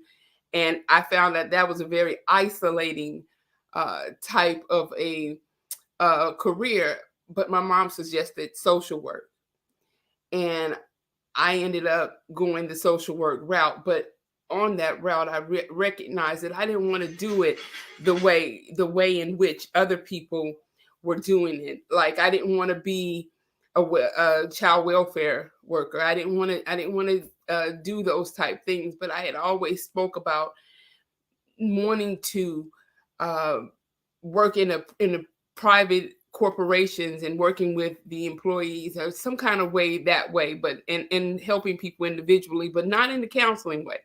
But along that journey, and like I said, along my healing journey, I recognized that I had that nothing that I went through was just for me. And so in order to heal, I needed to share some things. It took me a while because the healing, the journey of healing, it is absolutely just that. It is a journey. It is not a destination. It is always a place and space where you have to be picking up some of the byproducts along the route so that you could use it in your healing. And so along that journey, I was able to experience different therapists.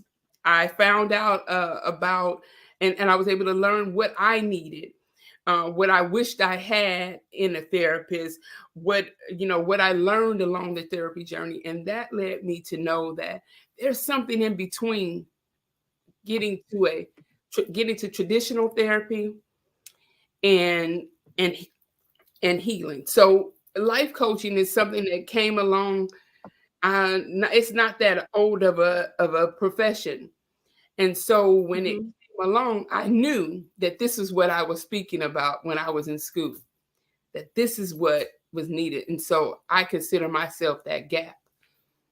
Consider that myself the go between definitely getting into therapeutic getting into traditional therapy as opposed to having a life coach. And sometimes I am the stop.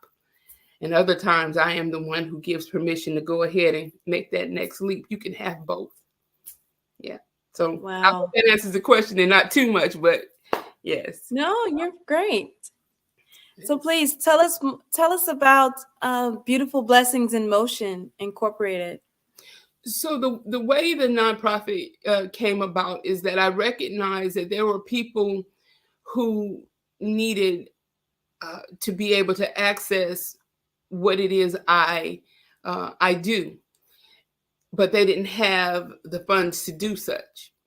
And so I found myself doing things like, and I don't mean this in a hard way, but giving more of it away, but I still needed to live.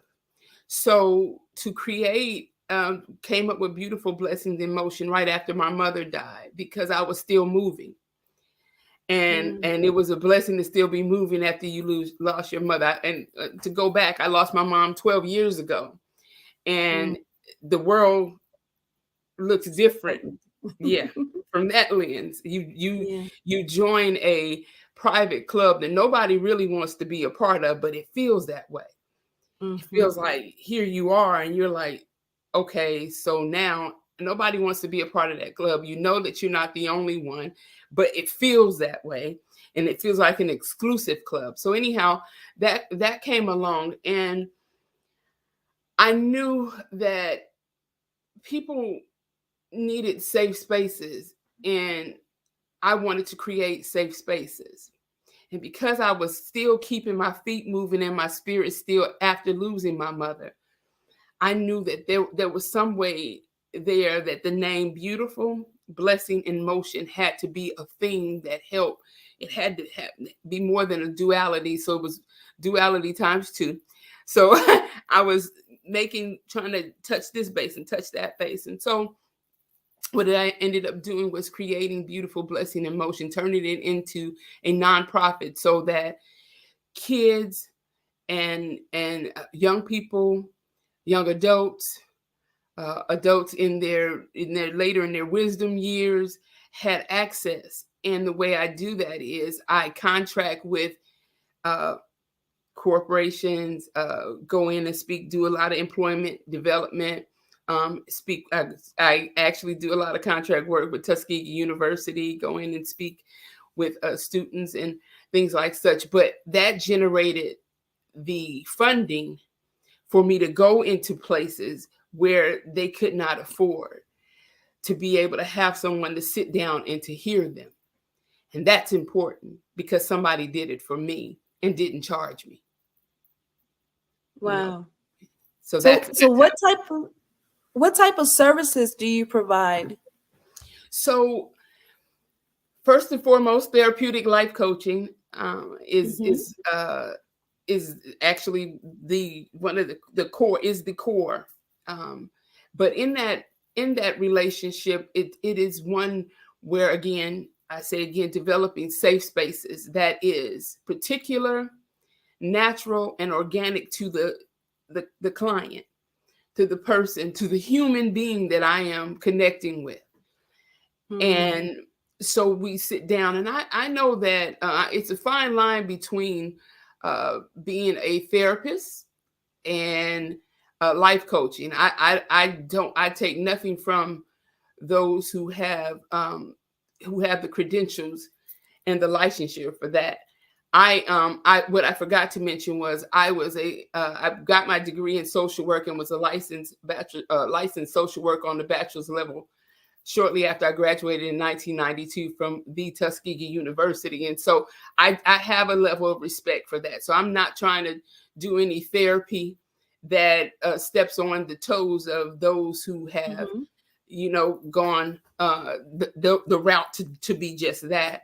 But what I am doing is trying to bridge a gap to get those people who would not normally come in those spaces or who couldn't afford to come in those spaces. Because if you can't pay for therapy $100 plus an hour, and if you don't have the insurance that's going to cover more than 10 sessions, how are you going to talk about being sexually abused at 4 years old, and here you are in your 40s, and how you going to talk about that in 10 sessions? And how are you going to talk about that in 45 minutes? So I use my experience that I love 90% of my therapists. I love them. And I say them because I had a few, because it's not okay, here's a therapist, that one works, and I will go with that. I've had a few. And I know that when you bring this stuff up at the end of the 45, 50-minute session, then you leave out of there and you're left holding that. Then what? Then what? I know that they can't go with me throughout my day to the grocery store. I recognize that. But I also recognize that I was watching the clock when I sat on the couch. I was watching the clock. So what one of the services I do offer is not to put the clock on it. Now, we're not going to sit there 24 hours and talk. We're not going to be there 8 hours. But I don't want my client to feel like this is a rush to get to the point. I want it to taper off. I want it to naturally taper off so that they can find some sense of normalcy, going along their day after we just sat down and had a conversation about what they're going to do with their life. And the other thing about the therapeutic life coaching that I like to do, I like to let my clients tell just enough of their story so we can find out what it is we need to work on. So I don't need to know 35 years of what happened, because I don't, it's my personal opinion that it's not necessarily 35 years that you're carrying. It is something that some very specific things in those 35 years that you're still carrying. And those are the things. I think you go ahead. Yeah, I think you make a good point. It's not that you're carrying 35 years. It's just that there's certain moments in time, and sometimes you don't even realize that those moments in time are actually affecting you today until you actually sit down and uncover that one layer that could just be affecting you just at that moment in time. Just like that it may not week. affect you next week, but this week, it's an issue. This week, this week it's an issue. Next week might be great. The other week before, it was a different moment, but this week, that moment from 15 years ago is showing its colors. Absolutely. I like that, Carrie. It's showing its colors. It is a gut punch. I like to tell the story that Also, I'll come back around to one of the other services that BBM does, and that's grief and loss support. That is major with BBM. How it became major is absolutely spiritual. Because I ask God all the time, I don't know what you were thinking, or what were you thinking about having me do grief and loss? Because I'm not there. I'm not the one. But anyhow, I tell the story about red light. It's a red light. So, and it's about grief. So I'm driving down the road. And I'm trying to get somewhere. I was probably trying to go and use one of my vices, which used to be retail therapy. I go and I shop, buy something, and probably take it back. But it was gratifying at the point in time. But I got to one light and it was red. This street has like 4 lights on it, maybe 5. Get to one light, it's red. I'm like, dang, okay. Get to the second light, it's red. And I'm like, By that third light that turned red, I am in full out breakdown tears. And I could hear over a stoplight, Jackie, over a red light. But then I knew this is not about this red light. It's about that moment in time. It's about that one moment in time. And I'm telling you, I think that's practical information to share with people. Like, listen, this journey of life with the components of loss, grief, disappointment, hurt, that this journey in life, there is no playbook. Maybe I'm speaking against what I was taught in school about, but there are steps, there are stages in grief and all of these things, but they don't come in a order. And you'll be at this place one day, and then double back and be someplace the other day, and then double back and you 10 steps ahead of that last place. But every time you want to feel like you have grown, like I'm not just doing this, I'm not just spinning my wheels in this thing called life, because life was meant to be lived. Yes. Right? So go ahead. I'm sorry. I could go on because it is a passion of mine. I absolutely love people. I love people, and I love the fact that we can support each other by just telling the truth. Because there's nothing that you and I, Carrie, have gone through that's just for us. It's not just for me. So true. But if I keep it to myself, it can make me sick. If I share it with you, it can help heal you and me too. Yeah. This is how Beautiful Blessing in Motion came about. This is how. Wow. Yes. So, what are the most pressing mental health issues facing our communities today? I would say depression. And I guess you say depression because depression is the thing. If we're talking mental health, that's the first thing that pops up in your mind. So that's what happened to me, because I'm human. When you said it, I thought depression, anxiety, anxiety. And a lot of times we don't know why or what. And then we go someplace and somebody gives us our why. But as a therapeutic life coach, I don't want to give you your why. I want to hold a conversation because you somewhere in you, but that couldn't be right. Surely I couldn't be anxious about, being a parent. I have beautiful children. They mine. I mean, surely I couldn't be that, but you are, right? Yeah. Surely I couldn't be anxious or feeling anxiety about succeeding, because I'm a pretty darn good mechanical engineer, and I make a good number. I bring home some good money. Surely I'm not anxious about that. Not so. Because Because when you climb or when you get to a place, it brings on new perspective. Yes. And so how do we get to find a level of comfortability with our accomplishments and with our, with our setbacks? Right? Yeah. I hope that kind of. No, it's great. So how do you prioritize self-care while also balancing the demands of the advocacy work? Well, this is what I know to be true. No protects and thank you connects. That's self-care. Would you say that again? No protects. No protects and thank you connects. All right. I heard that, I think in an audio book, and I think I probably put my own spin on it, but that's how I've been saying it since I've heard it in my space. No protects and thank you connects. I believe in the self-care toolkit. And if I say to you, Carrie, what's in your self-care toolkit? And I'm going to say it to you in a minute, but somebody asked me what's in my self-care toolkit. I'm thrilled when I'm talking about this in the front of the group. I'm so excited to tell them what's in there. And what's in my self-care toolkit, one of the things is no. No.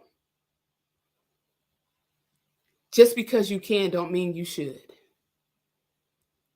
So That's no true. is in my self-care toolkit because that protects me.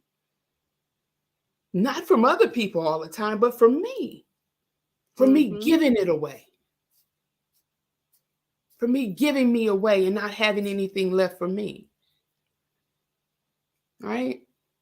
Yep. Yet one of the other things in my self-care toolkit is I believe in practicing the pause. So I'm moving right along and something happens and I turn around to address that something, it takes me off of Main Street. Now I'm distracted.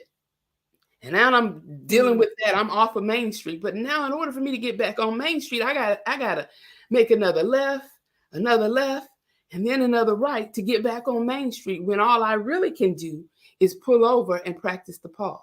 I don't have to leave Main Street. And the other thing is my village, the who I am connected to. Who do I allow to whisper into my spirit?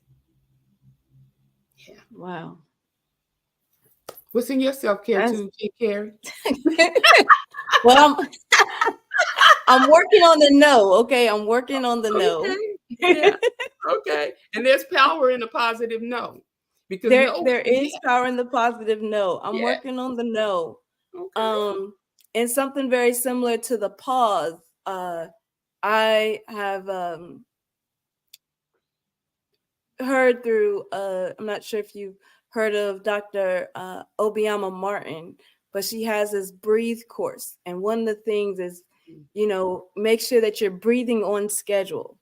Ooh. So that's one thing that I've taken, and I ask myself a lot, Carrie, are you breathing on schedule today? Like, are you, really taking that deep breath to make the pause, as you were saying? Yes. And so, yes.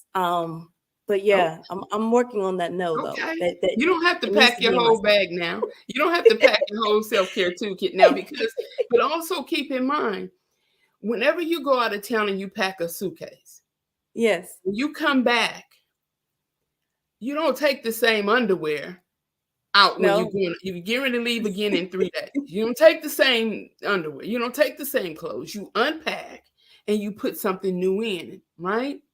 Wow. And if it's something, and if it just say you only own 10 pair of underwear. I'm just saying. It's just humor is the other thing in my self. But if you only own 10 pair, right? Yes. You have to wash those 10 pair, right? Yep. And then put them back. Yep. So when you're washing them, it's kind of like reevaluating, right? Mm-hmm. Right. These things are like, I believe in keeping it simple. Don't make this thing hard. Wow. Don't make it hard. I mean, I don't care how much education one has.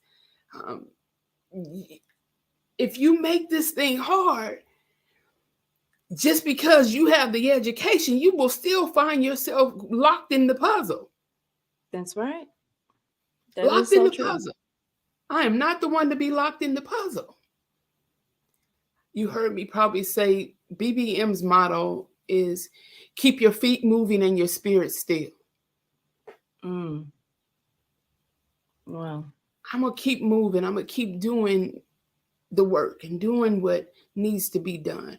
My spirit needs to be still in the fact that, you know what, I have some resources. I have the right, and I give myself permission to pull over and practice the pause. Right? That's what you know, my spirit is still in the fact that I have some tools, you know, that's going to work for me. And when they don't work, I take them out of the suitcase and I put back in what I need to. Maybe I take them out, wash them, and put them back. And maybe they don't make the cut for the next trip. Well, that's true. Yeah. It's all part of life's journey. Absolutely. Can you share a success story where the collaborative efforts has led to a positive change in your surrounding community? Oh gosh. I humbly say that there are a few. And so I humbly say that to choose one over the other would kind of be like, you know, so I hope to whomever is watching this understand and know that you are all absolutely special to me, and that all of them help heal me. So that's my cheat sheet. They are all my clients help heal me. So I have a client who was very skeptical of what it is a life coach does. And so when that happens, when it happened, he said, well, I'm a mechanical engineer, and how can you help me? What's your background? I told him what my background was. I said, and I had to let him know that I didn't need to be a mechanical engineer in order to support him in being a better human being, which would absolutely support him in being a better mechanical engineer. Long story short, he made some investments after we did some work together, and we still check in. We check in once every other month. And he is now a multimillionaire. And if I ever, he sends some donations to my nonprofit. I didn't have the nonprofit then, but he has since, when he found out I did have one, he'll donate some, it could be items, or it could be a little financial support to BBM. But he said I made him a believer, and I told him that he actually had that in him. It wasn't me. I just supported him. I just supported him in knowing that he had the tools within him to do what it was he wanted to do. So that's how. Wow, this has been a great experience, and time has flown by. Yes, but thank you for sharing your expertise and just being real, having a real talk. Yes. I really appreciate it. Can you please give information on how someone can get in contact with you or your business?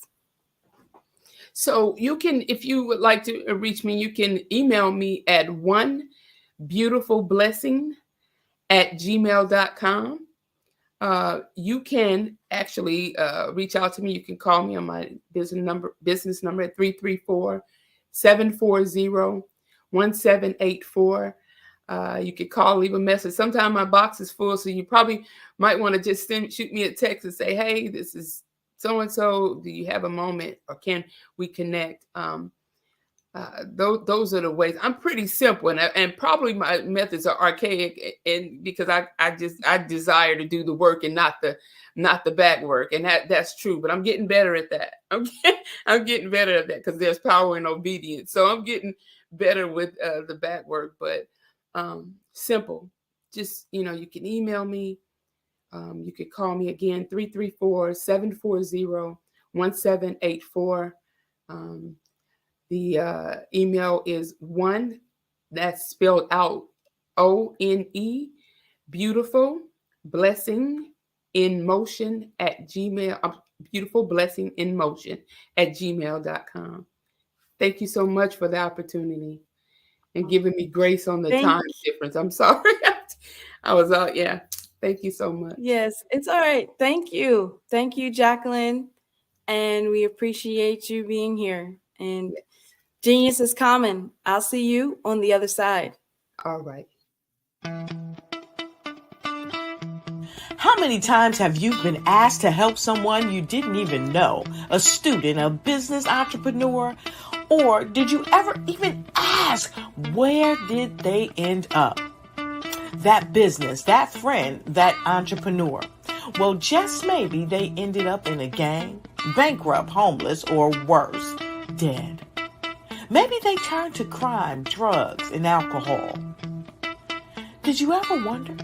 Did you destroy their dream, or was your life always so easy? At the Black Business Olympics, we started a movement to help students complete. Give them hope and foster success. Help them to leave their dreams of providing laptops, computers, and up to $5,000 in scholarship funds.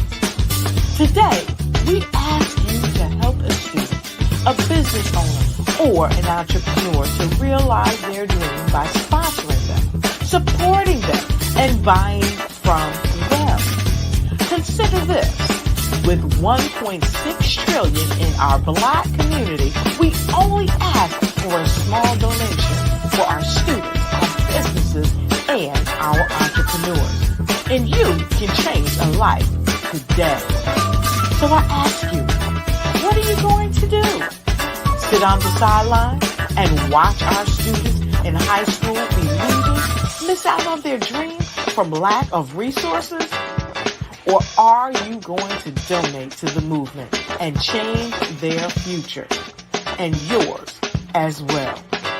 Give us a call today at 919-308-9090. Change their life by investing with action to the Black Business Olympic Fund. The Black Business Olympics, one of the largest business showcases of Black business in the history of the world.